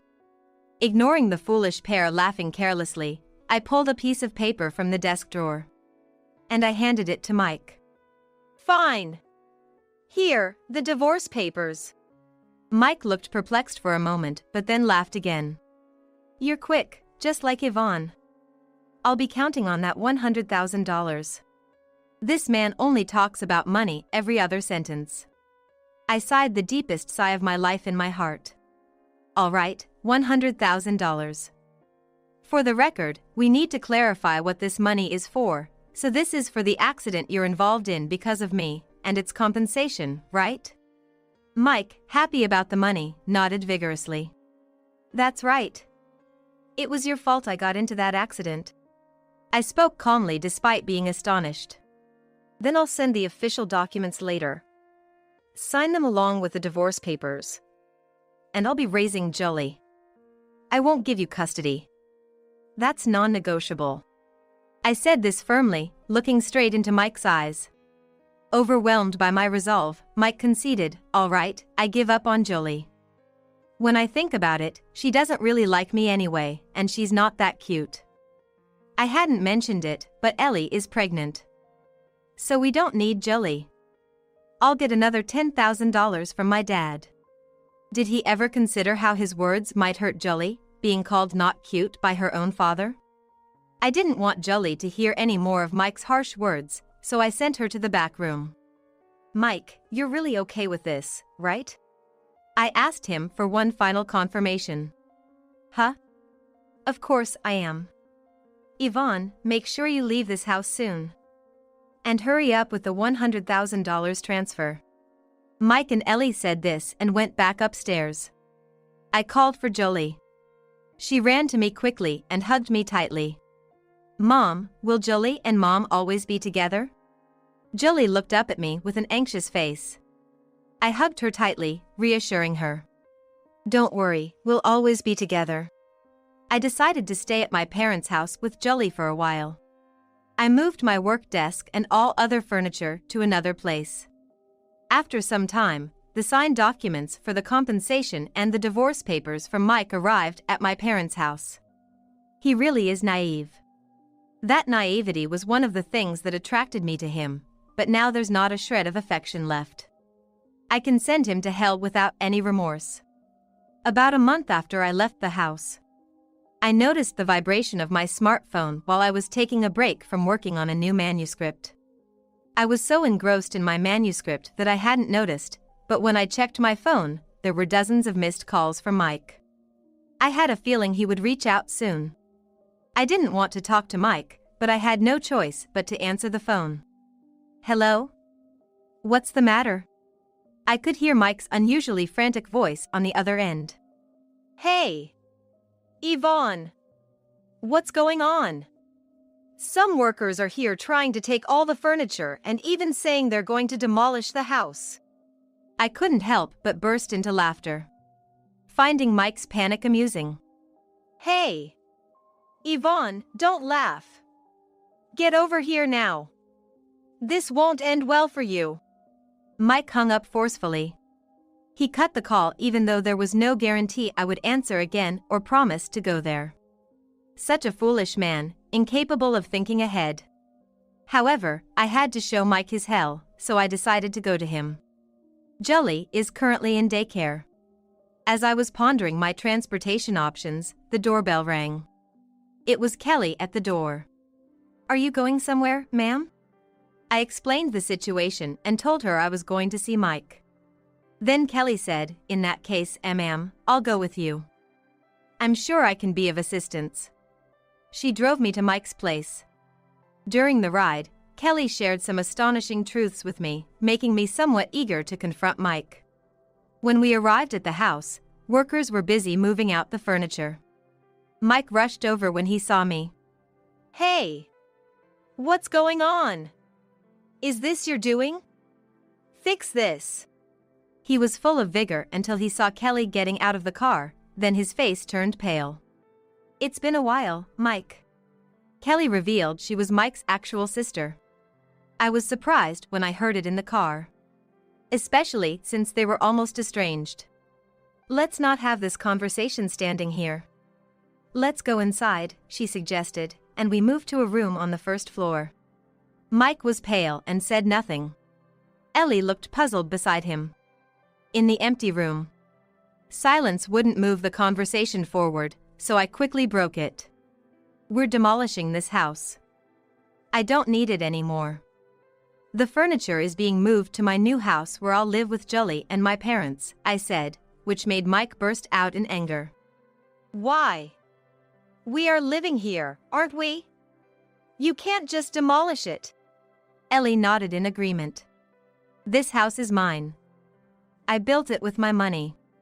Mike looked unconvinced by my words. How could a perpetual jobless person like you afford to build a house? Stop lying already. It was Kelly who countered Mike's words. Mike, you really know nothing. Yvonne has been modest, but she's a successful author who has published numerous books, some of which have been adapted into dramas and movies. She's not someone a man like you could have married. I thought calling me a bestseller was an exaggeration, but it was true that several of my works had been adapted. But she wasn't writing while married to me, right? So she was a jobless, wasn't she? Mike's argument was off the mark, as usual. Kelly continued with a tone of disbelief. Did you even listen? Yvonne has written many works in the past. The more they sell, the more money she gets. That's royalties. Mike didn't seem to understand. Mike, income isn't just about salary. I might not have a salary, but I do receive about $600,000 a year in royalties. Mike's eyes widened at the sound of $600,000. He thought he didn't need me anymore since he found a young and pretty nurse like Ellie. His reaction to the annual income of $600,000 was significant. Then, for the divorce settlement, I should get half of that, right? Yes. That's like a $300,000 income for me. His simplicity left me speechless. He must really have flowers for brains. Mike.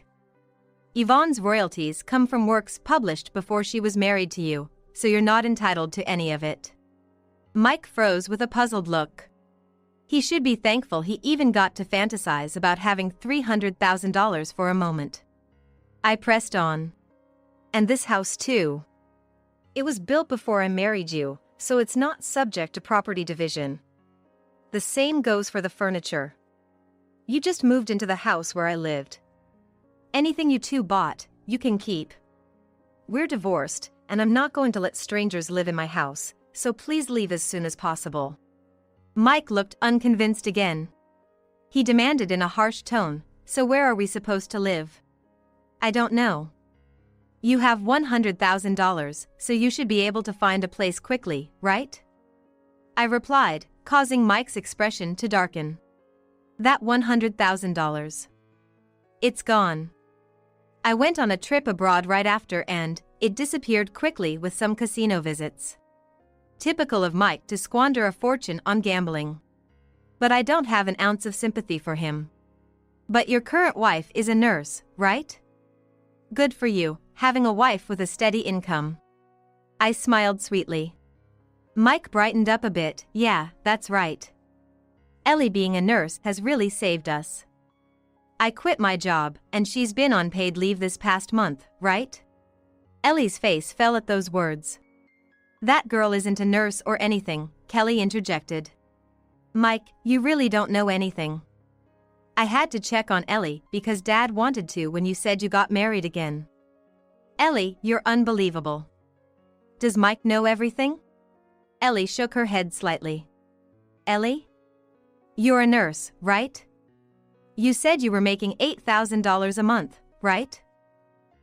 No? Ignorant and naive, Mike had been deceived by Ellie. While I feel slightly sorry for him, it's truly a case of getting what he deserves. She was indeed studying to be a nurse. But she was kicked out during her training for assaulting a patient. The family was kind enough to settle without pressing charges, yet you've not paid a dime of the settlement and fled, right? Despicable. Ellie glared at Kelly sharply. And lately you've been frequenting nightclubs, haven't you? I heard your debts have reached into the hundreds. You're planning to run from those too? Hearing this, Mike went pale. Nightclubs? Debts. Ellie, you don't have money. Didn't you borrow from loan sharks recently? You said it was just because you were short on cash. I became your guarantor thinking you were a nurse. Ellie defiantly responded, what about it? You started this by acting like you had money. If I knew you were broke, I wouldn't have married you. Both are equally to blame in this mudslinging match. They started bickering loudly. Excuse me for interrupting. I cut in amidst their argument. There seems to have been infidelity during our marriage, so I'll be seeking compensation from both of you, thank you. My words brought their quarrel to an abrupt halt. And about the $100,000 I paid, please return it. The police checked the dashcam and confirmed Mike's reckless driving. I paid you because you said it was my fault, but it wasn't, so please return it. Mike's face contorted more and more. Here stands an adult on the brink of tears. Don't even think about running away. I'll relentlessly pursue you, of course, but Kelly has kindly informed the patient's family from the settlement, the high club, and the loan sharks about your whereabouts. They were all relieved to hear you've been found. Good for you. Mike's face clearly showed this was anything but good news for him. And Ellie eventually broke down in tears. As the house emptied of all belongings, only Ellie's cries echoed through the space. Mike, this is your 7th marriage, you know. Kelly muttered while checking her notes. I almost dropped my teacup in shock. The $10,000 given each time you got someone pregnant was, ostensibly, a celebration gift but, in reality, an apology to the women involved. Mike misunderstood it as a reward for having children.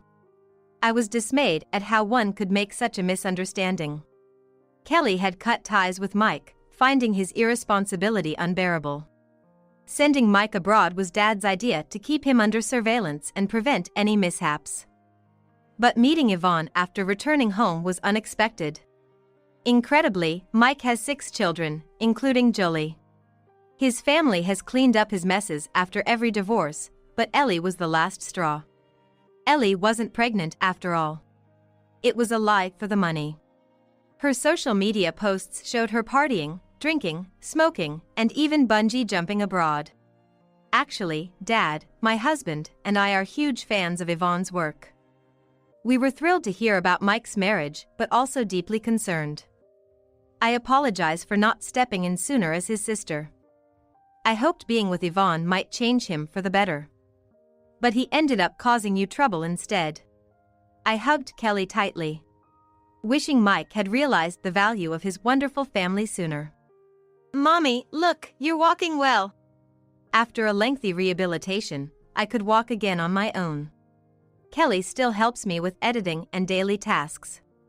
Mike, under his father's supervision, works hard to pay off his debts with Ellie. I'm now writing novels in a new duplex, living with my parents and Jolie. Mommy, you're amazing, I love you. Jolie kisses my cheek. I hug her tightly. Surrounded by my beloved job and precious daughter. This is my heaven. Feeling content to the point of asking for nothing more. What? Suddenly, my husband splashed beer on me, exclaiming, "What's with that attitude? You're just a parasite living off me. If you have a complaint, then get a divorce and leave. Someone like you is just in the way." Somehow, he produced a divorce paper already filled out with his name and threw it at me. Divorce.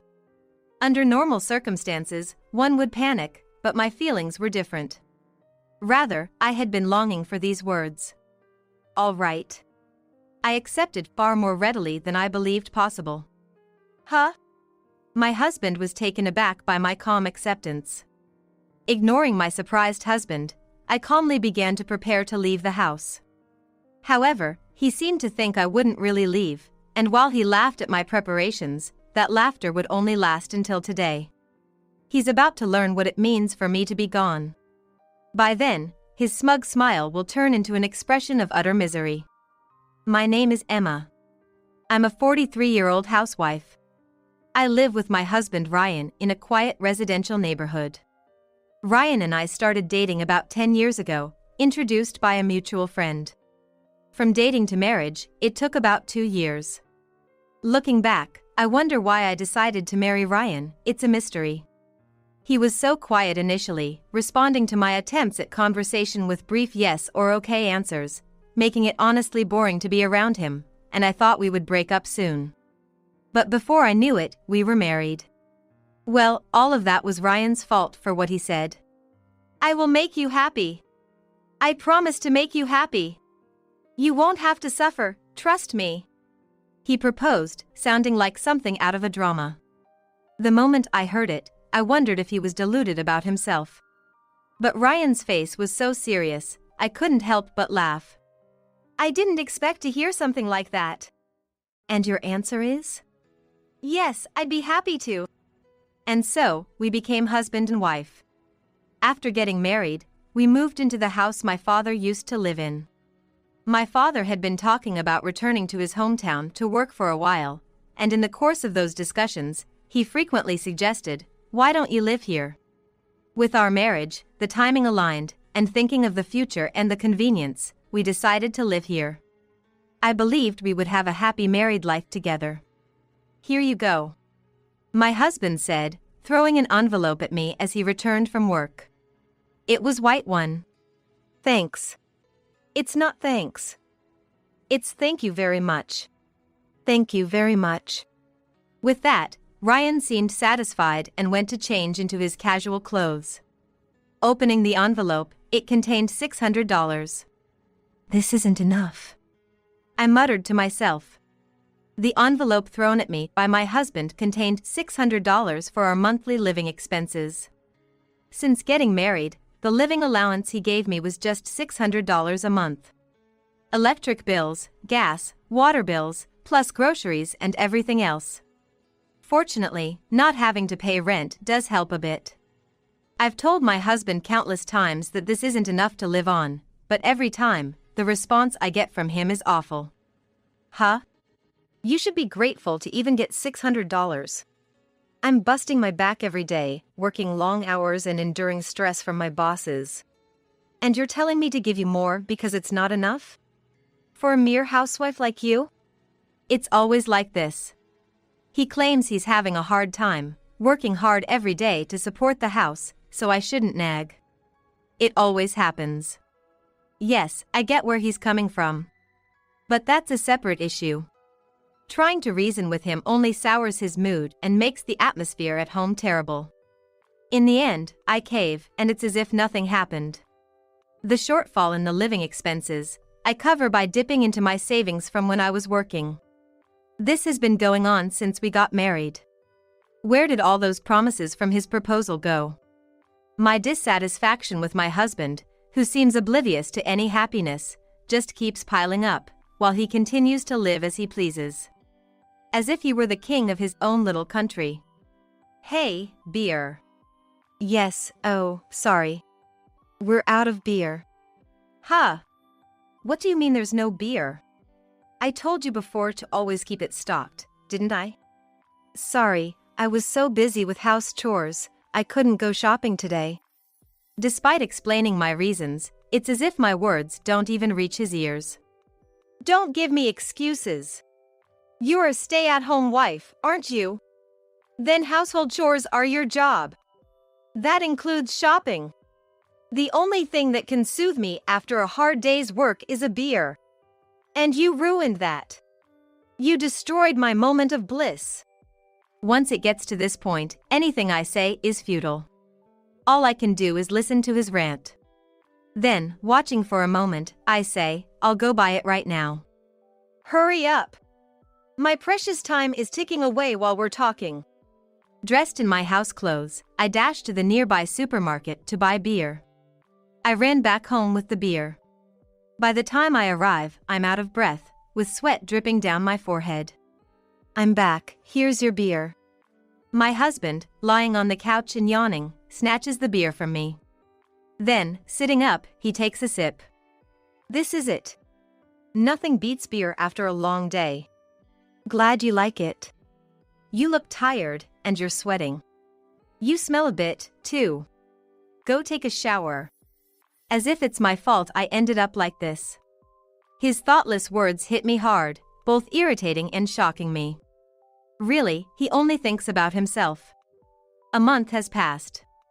My husband is still only concerned with himself, not caring at all about me or the house. His absolute dominance is almost impressive at this point. You're not going to see me off to work. I'm in the middle of laundry and can't stop right now. I don't need excuses. Don't make me say this so early in the morning. Sorry. With a click of his tongue, my husband heads off to work. I watch him leave until he's out of sight, then return inside the house. The moment I close the door, I let out a deep sigh. How long do I have to keep living like this? Regret for marrying him and negative feelings about my future life surge through me. Even doing my usual chores feels impossible today.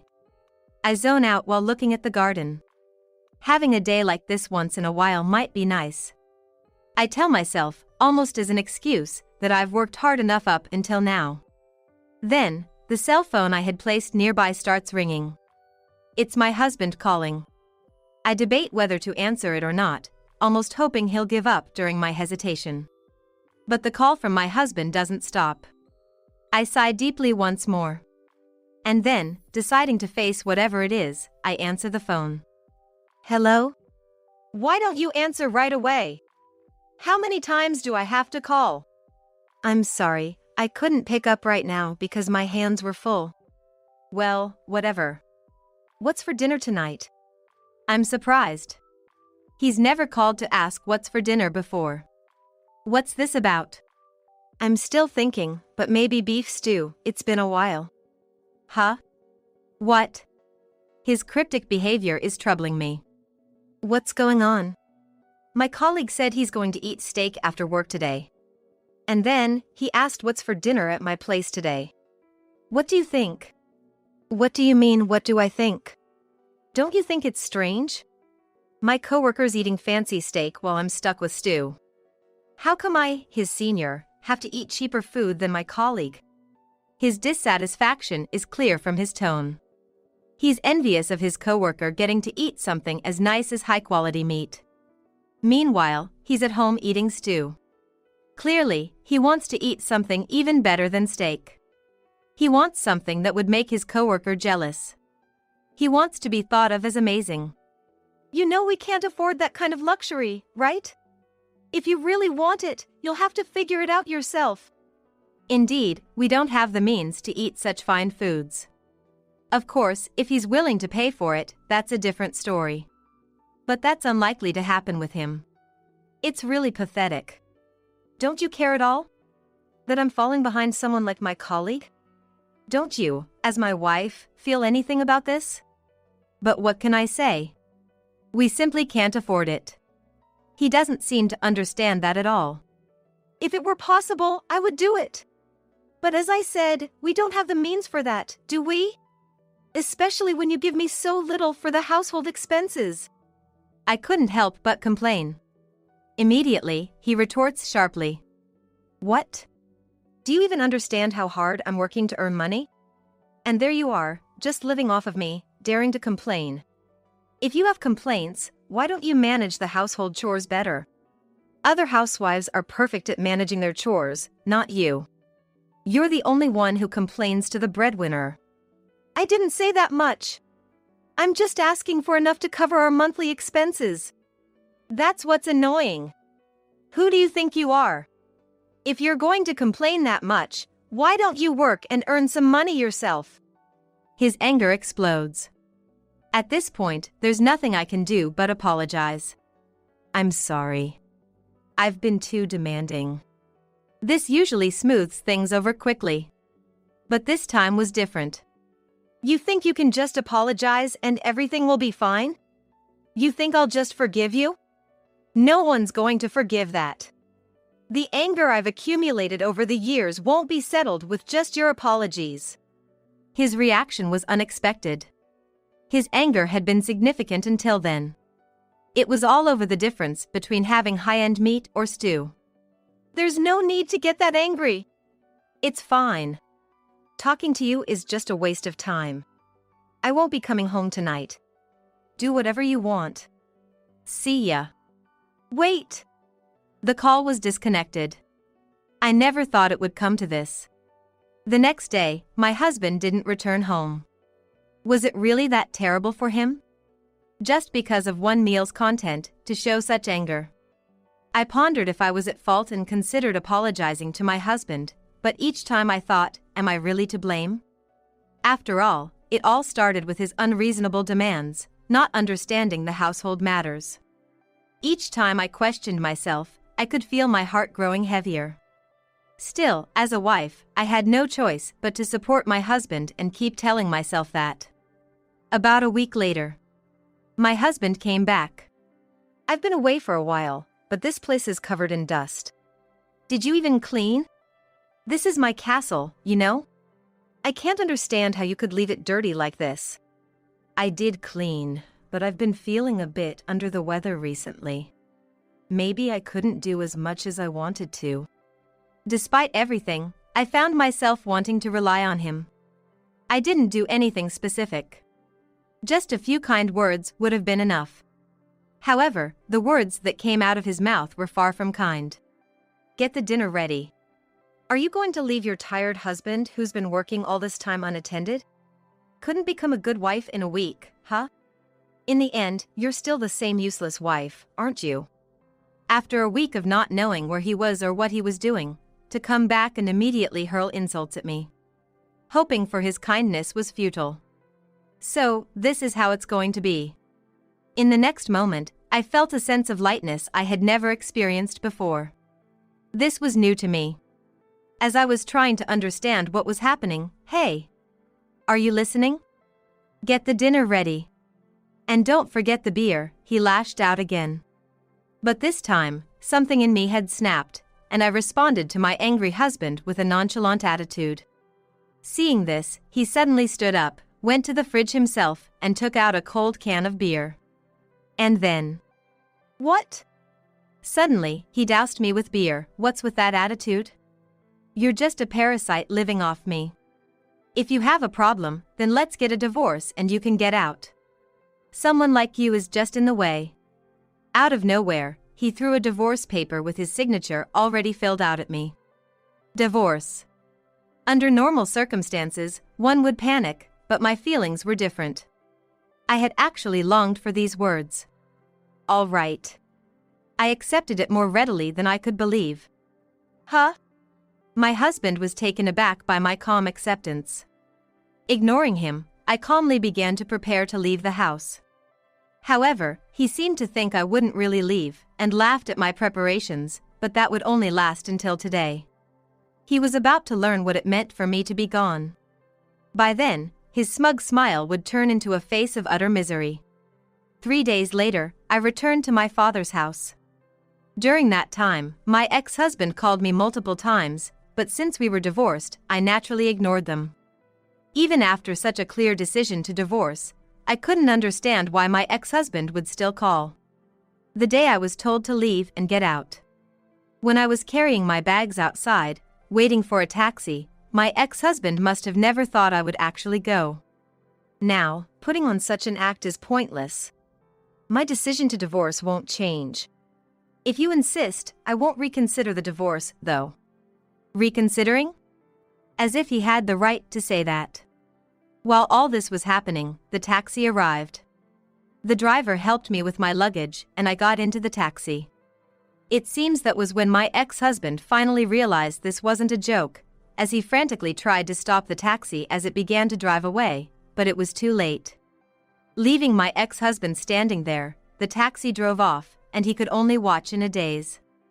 Even now, when I recall the sight of my ex-husband at that moment, I can't help but feel a sense of schadenfreude. After all the things he did to me, it's only natural. Emma, I'm going out for a bit, so I'm leaving the house in your care. Take care. Life with my father is incomparably more comfortable than when I was living with my ex-husband. While my father is at work, I take care of the household chores. No more being accused of just sitting around doing nothing. I can't help but savor the joy of a life without stress. Then, I received a message on my phone. It was from my ex-husband. He probably thought emailing would be effective since I wasn't answering his calls. Like I'd fall for that. I thought and left the email unattended, moving on to preparing dinner. After all, there's no need for me to interact with him anymore. However, the messages from my ex-husband didn't stop. What's more, he even started calling again. That's just like him. Probably, the continuous ignoring hurt his pride too much to bear. Though I intended to keep ignoring him, the relentless calls and the barrage of messages became too much of a hassle, and I finally answered. How many times do you think I've tried to reach you? And you've ignored every single one. You know you're supposed to respond immediately to my calls, no matter what. That applied when we were living together. Now that we're divorced and living separately, that no longer holds any weight. Besides, I'm in the middle of preparing dinner right now, so could you not bother me? With a tone more defiant than before, my ex-husband's anger was palpable even through the phone. What's with that attitude? Don't think you can treat me like this and just get away with it. Always so domineering and threatening, my ex-husband was. I've had enough of this. Goodbye, then. What? Hey, wait. I hung up the phone. He continued to call many times after that, but I ignored all his attempts. I blocked his number, and that was the end of it. I returned to my interrupted dinner preparations, and about an hour later passed. I was almost done. That's when it happened. The doorbell rang. I went to the door, expecting a guest, only to find my ex-husband standing there. So, you were here after all. You've made a huge mess, you know. Let's go now. Unbelievably, he had left work early and sped here in his car. The intensity of his obsession made me step back in fear. Quick, come on. He tried to drag me out forcefully, grabbing my arm. Stop it. Shut up.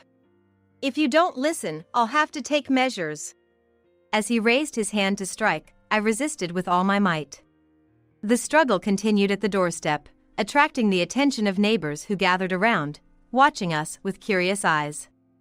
To avoid attracting more attention, let's go inside and talk. However, strangely, my ex-husband refused to enter. Despite my insistence, he absolutely refused to come in. It was odd. Upon closer inspection, my ex-husband seemed to have a fearful look in his eyes. Could it be? I thought, just when a car horn sounded from behind.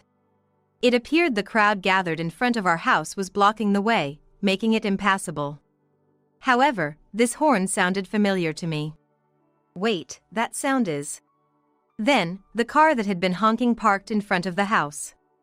The door opened, and out stepped my father. Seeing my father, my ex-husband instantly let go of my arm, his previously bold demeanor disappearing as he quietly looked down. My father addressed the frightened ex-husband in a calm and gentle tone. Ryan, it's been quite a long time, hasn't it? I'm glad to see you're doing well. It's been a long time. You look well too. Standing in front of my father, my ex-husband froze, hardly moving. So, what brings you here? I hope you're not here to take my daughter back, are you? Oh, no, that's not. Fumbling for words, my ex-husband began to visibly shake. What's got you so frightened? I haven't said anything strange, have I? I just mentioned how you threw beer on my precious daughter, called her a parasite, and then slapped a divorce paper on her and kicked her out of the house. Now, I'm curious what you could possibly want with her now. My father said, his voice carrying a hint of menace. Feeling the weight of my father's presence, my ex-husband started to back away. But my father didn't let up. Well? Aren't you going to say anything? What's the reason for your visit? Then my ex-husband looked at me and said, I was tricked by Emma. That's why I kept calling her. But Emma ignored all of it, so I came here today to have a proper conversation. Tricked? In what way? It's about the house. That house was supposed to become mine, but then this happened. This happened. That incident was the reason behind my ex-husband's persistent calls and messages. That was actually a small act of resistance on my part. Yours? When did anyone ever say that? Sorry, but I've never said anything like that, and neither did my father. What? Are you kidding me? Didn't your father say I could live in that house when we got married? I haven't forgotten. To think someone could be so deluded. It was especially enough to claim such a thing in front of their father-in-law. You're way off. Dad only said it might be good for you to live there. Right, Dad? That's correct. I may have said you could live there, but I never said it was yours to have. Then, at least do something about them. Them, the reason he had been incessantly contacting me, and the house my father had allowed us to live in belonged to a friend of his. A friend? That intimidating-looking guy? He might look tough, but he's actually very kind once you get to know him. Tom has been a friend of my dad's for years, helping him start the company where my dad is the president. Tom has been a longtime friend of my father, and together they founded the company. My father serves as the president of this company, while Tom supports him as the vice president. You're kidding! Your father's the CEO? Why didn't you say anything sooner? Sorry, it slipped my mind with all the moving and other stuff going on. Dad was also quite busy back then, weren't you? Yes, at that time, we had a major deal going on, and things were hectic. I stayed here, and Tom handled things over there. He really helped me a lot. My father's company, involved in construction, has grown to the point where it receives requests from all over America. The client was based here, and Dad had to travel back and forth every day for the deal.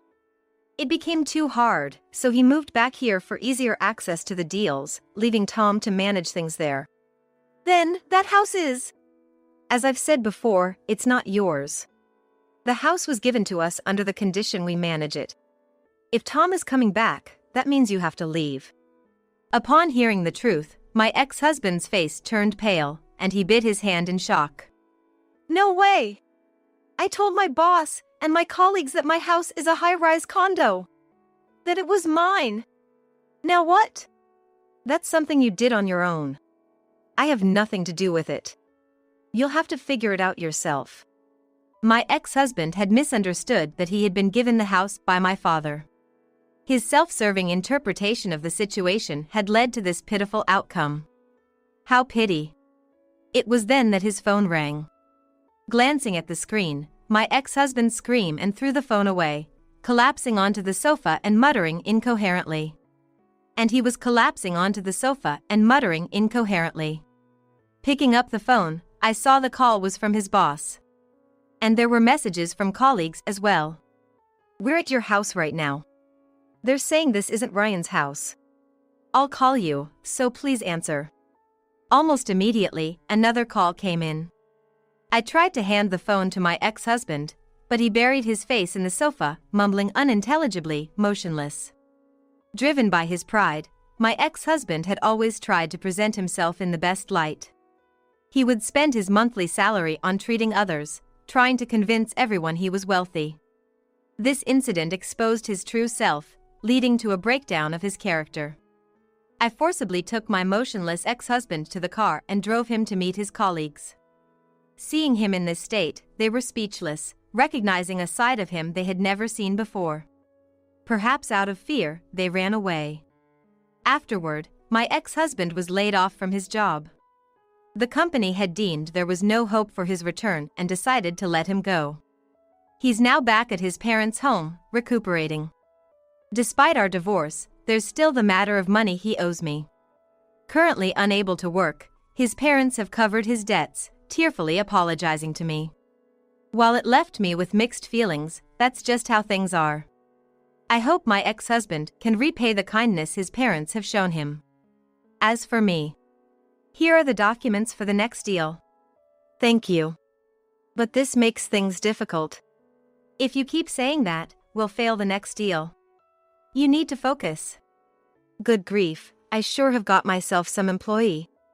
I've since joined my father's company and am living a fulfilled life, very different from before. Balancing housework and my job is challenging, but it's nothing compared to what I went through before. My name is Olivia Smith, and I'm 32 years old. I'm a working wife, juggling my job with household chores. My husband James is also employed, and we got married 3 years ago but haven't been able to have children yet. Because of this, we recently visited an OB/GYN, where both of us underwent tests. It turned out that I have a condition making it difficult for me to conceive. Since then, I've been trying to balance work and housework while starting fertility treatments. However, James hasn't been supportive. Hey, isn't dinner ready yet? I'm starving here. It's a failure as a wife not to have dinner ready when your husband gets home. As soon as James comes home from work, he starts complaining. It can't be helped, I just got home from work too. James, don't just leave everything to me, help out with the chores sometimes. Huh? Why should I? I'm the breadwinner here. Besides, chores are a woman's job. Don't try to push them onto me. If you've got time to complain, get dinner made. Stuck in his old ways, James demands that I make dinner. He's always like this. In this day and age, chores should be shared between spouses, you know? If all you're gonna do is watch TV when you get home, the least you could do is help out a little. Oh, forget it. I didn't think you were so incapable of handling chores. If you don't feel like making dinner, I'll just eat out. I won't be back until morning, so just get yourself something. What? You're gonna spend the night at the bar again? It's bad for your health and a waste of money. I've told you to stop. He's always been fond of alcohol and gambling, and used to go out on his days off. But lately, he's started visiting bars even on weekdays after work. Yet, James doesn't listen to a word I say and goes out anyway. The next day, he leaves for work without a word, as if nothing happened. I sigh deeply, feeling despair in our marriage. A few days later, on a day off for both of us, James was unusually at home watching TV. He still didn't help with the chores, but for a moment, I felt happy. Suddenly, the doorbell rang, so I rushed to open the door. There stood Gianna Smith, my mother-in-law. "Oh, it's you, Gianna, you're here today, too." "Well, hello, Olivia. You seem rather troubled to see me." "Well, never mind." Saying so, Gianna briskly walked into the house, heading for the living room where James was. "James, I came for a visit. Are you doing well? Are you getting your meals properly?" "Mom?" "What, you came again today? You don't need to come so often." "Oh, both of you with your again today. Don't treat your mother like a nuisance, please. And besides, the last time I came was 3 days ago. I'm just checking in because I'm looking forward to having grandchildren, but it's been so long." Despite her sarcasm, Gianna smiles elegantly. She lives alone in a house not too far from ours. Perhaps because she's so eager for grandchildren, she's been coming over to check on us more frequently. "So, when are you going to give me grandchildren, Olivia? Ever since my husband passed away, that's all I've been looking forward to. If this keeps up, you won't be able to have children because of your age. Before you finish your duty as a woman, let me see my grandchild's face soon." Yes, of course. I also want to have a child soon. I'm really trying right now." "Then hurry up. I'm getting older, and I don't have much time left, you know?" Despite the sarcasm and pressure from my mother-in-law, Gianna, I can't speak up against her. Part of it is because she's my mother-in-law, but also because she used to bully me. At the beginning of our marriage, James suggested we live with Gianna at the Smith family home. But right after we moved in, I started facing harassment from Gianna. Eventually, I couldn't take it anymore and convinced James to move out a few months later. "I want to see my cute grandchild's face as soon as possible. Don't dilly-dally. You want to have children, right? Why can't you? You're not doing this to spite me, are you?" Gianna blames me relentlessly for not being able to have children. The fact is, I haven't told her we're undergoing fertility treatments. I could already see her getting furious. But if I don't tell her, she'll keep visiting our home forever. I decided to take this opportunity to confess to Gianna. "Gianna, actually, I'm undergoing fertility treatment. I have a condition that makes it difficult for me to conceive." "What did you say? What did you just say?" Gianna suddenly became furious, as if she turned into a different person. "I never thought you'd be so useless. Unbelievable. Shame on you for being a woman." I lowered my head in fear as she yelled at me. Then, Gianna turned to James and began to say something outrageous. "James, find a mistress. A wife who can't show me my grandchild's face is useless." "What?" I was shocked and my eyes went wide. But this was just the beginning. James then revealed something even more shocking. "Okay. But actually, I already have a mistress. Olivia couldn't have children, and she tried to push the chores onto me. So, I got a mistress a few months ago." "What?" I was stunned by James' bold confession. "Wait a minute. You cheated on me for that reason, while I was working hard on treatment and juggling work and chores. Unbelievable. Good for you. Divorce Olivia right now and marry your mistress. I'm so proud of my excellent son. Finally, I'll get to see my grandchild's face. That's the plan. Sorry to keep you waiting, Mom. So, Olivia, divorce me." "No, Why should I divorce you for such an unreasonable reason? James. Cheating on me, that's terrible. You betrayed me. Stop whining. Just sign the divorce papers now. I've had them prepared for a while. Sign here. He went to his room, came back with the divorce papers, and thrust them in front of me. Of course, I refused, but James restrained me. Gianna forced a pen into my right hand and made me sign the divorce papers against my will. There, that's done. Now, James just has to sign, and the divorce will be final. All right, let's go to the city hall. We'll sign there and submit it right away. Olivia, this is goodbye. It was short, but well, it wasn't too bad. I'll submit this, and you better have packed your bags and left by the time I get back. Saying this, James and Gianna happily left the house with the divorce papers. I was in shock and couldn't move for a while. But since they told me to leave the house, I started packing my things first. Afterwards, despite feeling angry and sad, I decided to accept the divorce. I quietly left the house before James could return. About 5 years later, I had fully recovered and was enjoying my life. Today, I decided to visit a newly opened shopping mall to do some shopping in the afternoon.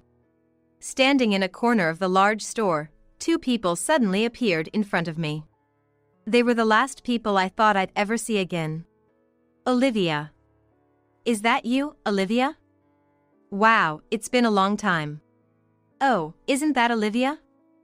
Long time no see. You look surprisingly well. Still leading a sad life without children? The people were my ex-husband James and his mother, Gianna. Long time no see. I'm glad you're doing well. As for me, I'm enjoying a happy life. James seems pretty miserable though. Anything happen? No, it's just nothing. He's just a bit tired. More importantly, it seems like you're enjoying your single life. It's really tragic that you can't experience the joy of being a woman. Good for you for seeming happy. She continued to look down on me unabashed. You know, we left things on bad terms, do you remember? I'm surprised you can just come up and talk to me like this. Well, yes. But we intended to part on good terms, didn't we? Seems like you're the only one holding on to any bitterness.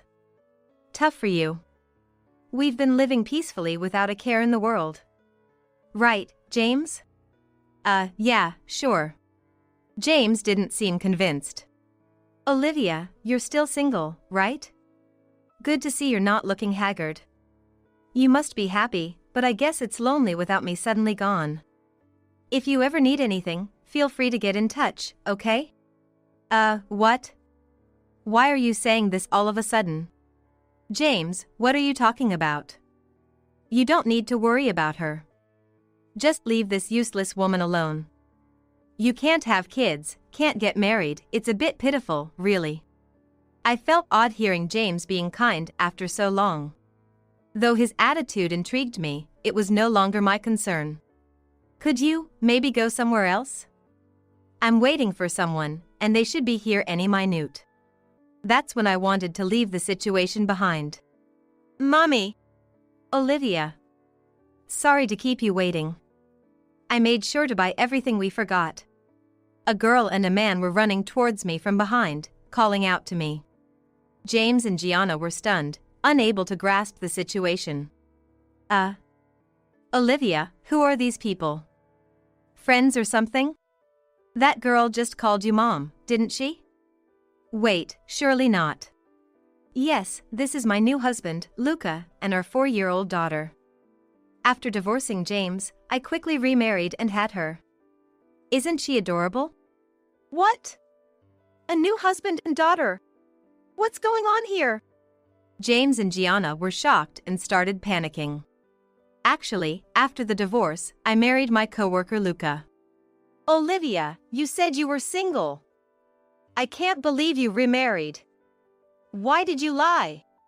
I never said I was single. Maybe that's just something you misunderstood on your own. I can't believe it. You were supposed to be infertile. I get it, they must be adopted or stepchildren, right? That's the only explanation.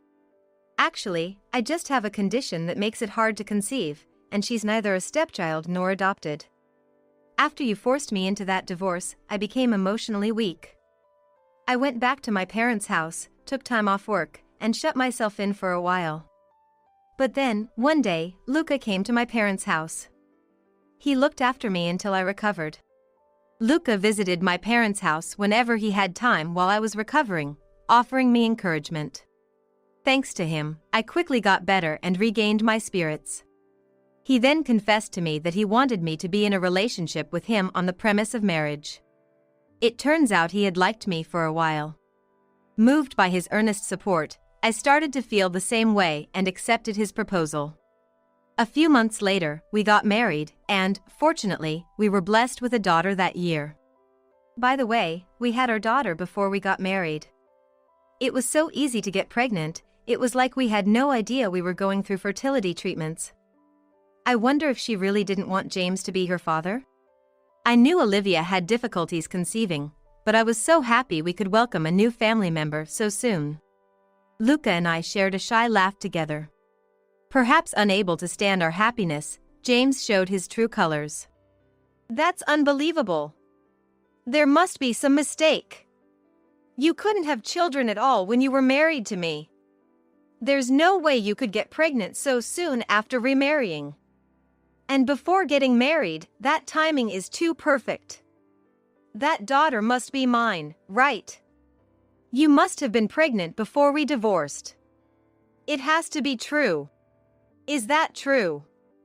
She does look a bit like James. Why did you hide it? If you were pregnant, I would have never let you divorce him.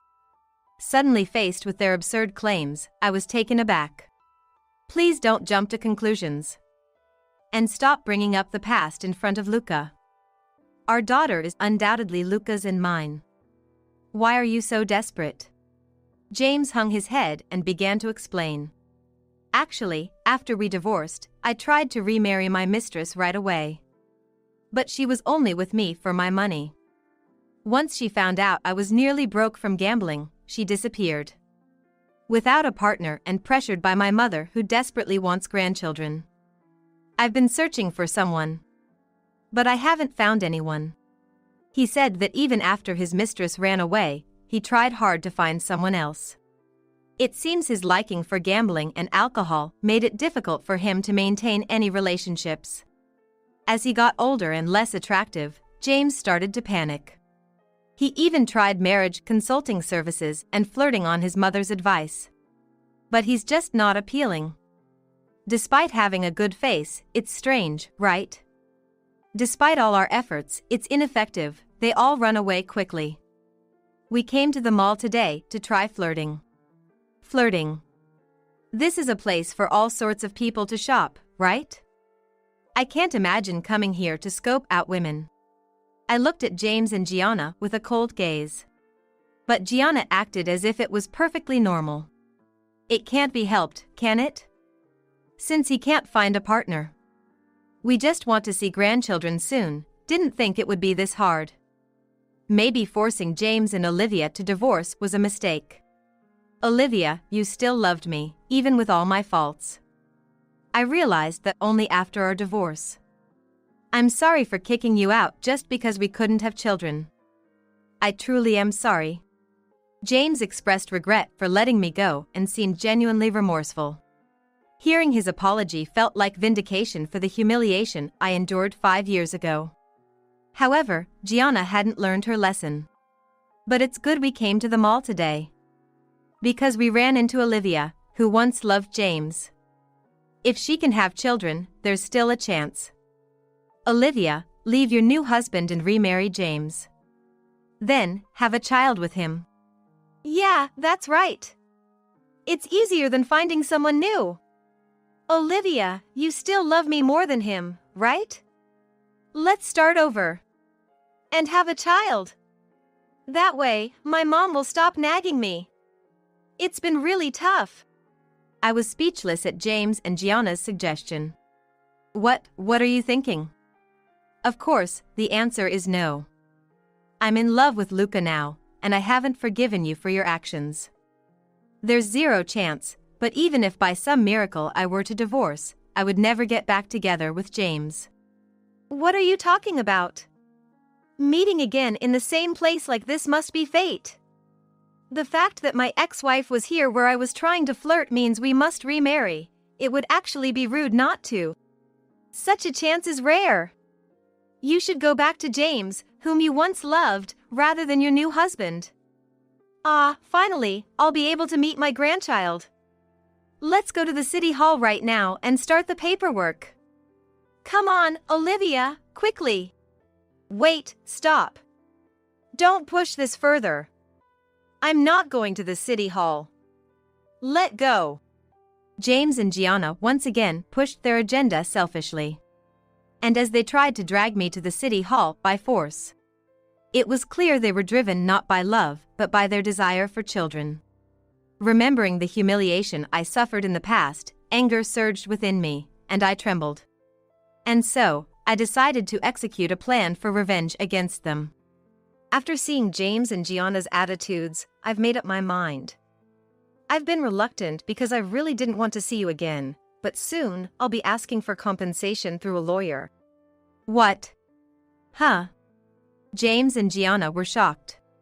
Compensation? For what? Don't tell me, it's about the affair? What's going on all of a sudden? You can't just demand compensation without any evidence. Don't scare an old woman like that. You found out about James's affair right before you divorced, didn't you?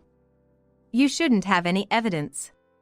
No, I've been keeping evidence of the affair safe. I didn't say anything, but I had my suspicions about James's infidelity for a while. I intentionally kept silent, waiting for the right moment to confront him. And that moment is now. By the way, I also have evidence of your harassment, Gianna. What? How did you get such evidence? Actually, I had been suspicious of James's infidelity while we were undergoing fertility treatments. James had been sneaking out not just for work or gambling. At that time, by chance, I had a day off from work, so I followed him. As a result, I witnessed James on a date, looking cozy with a woman who seemed to be his mistress. I continued to follow them and captured photos and videos. These pieces of evidence are still safely stored in my room. By the way, Gianna, I obtained evidence of your harassment every time you visited our home. I installed security cameras inside the house and kept the data. Your nasty comments and harassment are all recorded. If I submit these pieces of evidence to a lawyer, they can start the claim right away. No, stop that. We're already running low on savings because of James's attempts at finding a partner, and on top of that, James has been spending all his money on gambling and alcohol. Mom's been pressuring me to remarry, adding to my stress. The divorce was her idea in the first place. It's not my fault. Please, just forget about the compensation claim. Gianna and James tried to use tears to stop the claim, but I didn't relent. After what you put me through, and now you're telling me to divorce my current husband? There's a limit to selfishness. You've completely disregarded my feelings. I have no intention of getting back with James, and I will demand compensation. This is what you get for letting me go. Just accept it gracefully. Wait! Let's talk this out. We admit we were wrong about this. We're sorry. We're offering you a chance to remarry James as an apology. Let's reconcile and start over. I've met many women, but none compare to Olivia. I still love you. I'm even willing to accept that 4-year-old daughter of yours. So, let's get back together, okay? Ignoring my opinion, they kept pressing for a reconciliation. Just as James was about to grab my arm, Luca, who had been watching the situation, finally intervened. Listening to you guys, what's going on here? What do you think you're doing to my wife? I've heard about the past from Olivia, but this is beyond what I imagined. Luca pulled my arm away from James and glared at him sharply. James flinched but retorted defiantly. What? Don't get in the way. We're desperate here.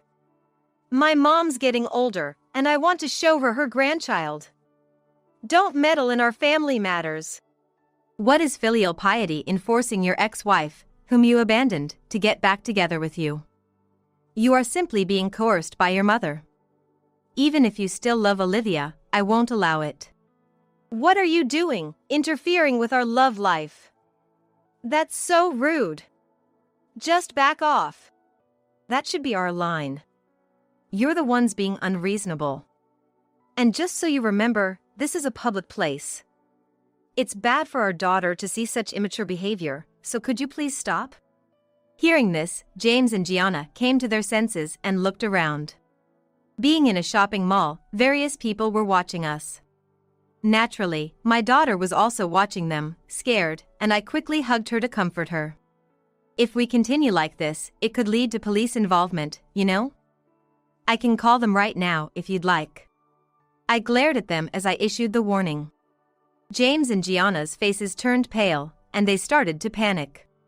Wait, hold on. Don't be hasty. If we get arrested, we can't pay any compensation. My life would be over, and you'd only be harming yourself. That's not true. If we leave it to a lawyer, they'll handle it. Plus, if it means the end of your life, I couldn't be happier.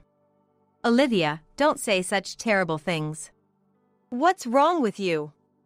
Planning to abandon James? And trying to squeeze money out of him? I never thought you could be so cruel. If anything, I was the one abandoned. And it's not like I'm trying to squeeze money out of him. As we were arguing, security guards, alerted by the commotion, came over. What's going on here? Oh, sorry, could you detain this family here? They've been persistently bothering us. These people are stalking my wife. Please arrest them. We pointed at James and Gianna. They began to panic but then started making outrageous claims. No, you've got it all wrong. We just came to get my wife back. My beloved wife was kidnapped by this unknown man, and we came to rescue her. If you're going to arrest anyone, it should be him. That girl is my granddaughter. She was kidnapped along with my son's wife. Security guard, please do something about it. Huh? Oh. Confused by their claims, the security guard questioned. Please don't worry. I haven't been kidnapped. Well, these people are my ex-husband and ex-mother-in-law. They're trying to force a reconciliation. If it's difficult for you to decide, we can call the police and explain the situation. Yes, that sounds like a good idea. I see you're dealing with a complicated situation. We'll contact the police for you. Saying that, the security guard reached for his radio. At this, James and Gianna immediately began to panic. This is bad. If they call the police, we'll be in trouble. We have to run. I don't want to get caught up in this mess. Wait, James! Don't leave me behind! James and Gianna quickly left the scene. Their pathetic exit made both Luca and me laugh quietly. Finally getting my revenge on them, I felt a great sense of relief. Later, as I had promised, I submitted the evidence to a lawyer.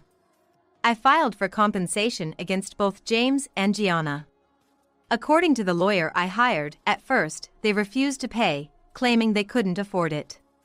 However, they ultimately accepted the claim and later paid me the compensation. But one day, it seems the news of James's affair had somehow spread throughout his workplace. Furthermore, the story of him pressuring me for reconciliation at the mall became known among his coworkers. Quickly, his misconduct became public knowledge, and the story reached the company president. James was called in by the president and reportedly received a severe reprimand. To prevent tarnishing the company's image, he was fired.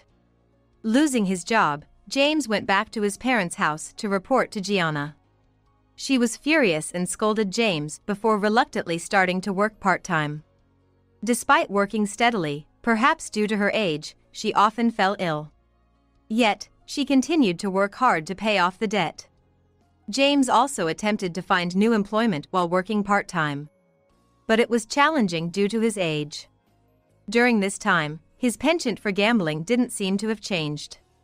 Whenever he has free time, he seems to squander money, and his debt is only increasing. Eventually, Gianna strictly forbade James from gambling. With his hobby restricted and having given up on finding a new job, James reluctantly juggled multiple part-time jobs. Currently, they are slowly repaying their debt. As for me, I'm living a happy life with Luca and our daughter. Since we received the compensation, we have financial security and peace of mind. Although things didn't work out with Gianna, Luca's parents have been different. We get along very well, and recently, we had a barbecue party at their house.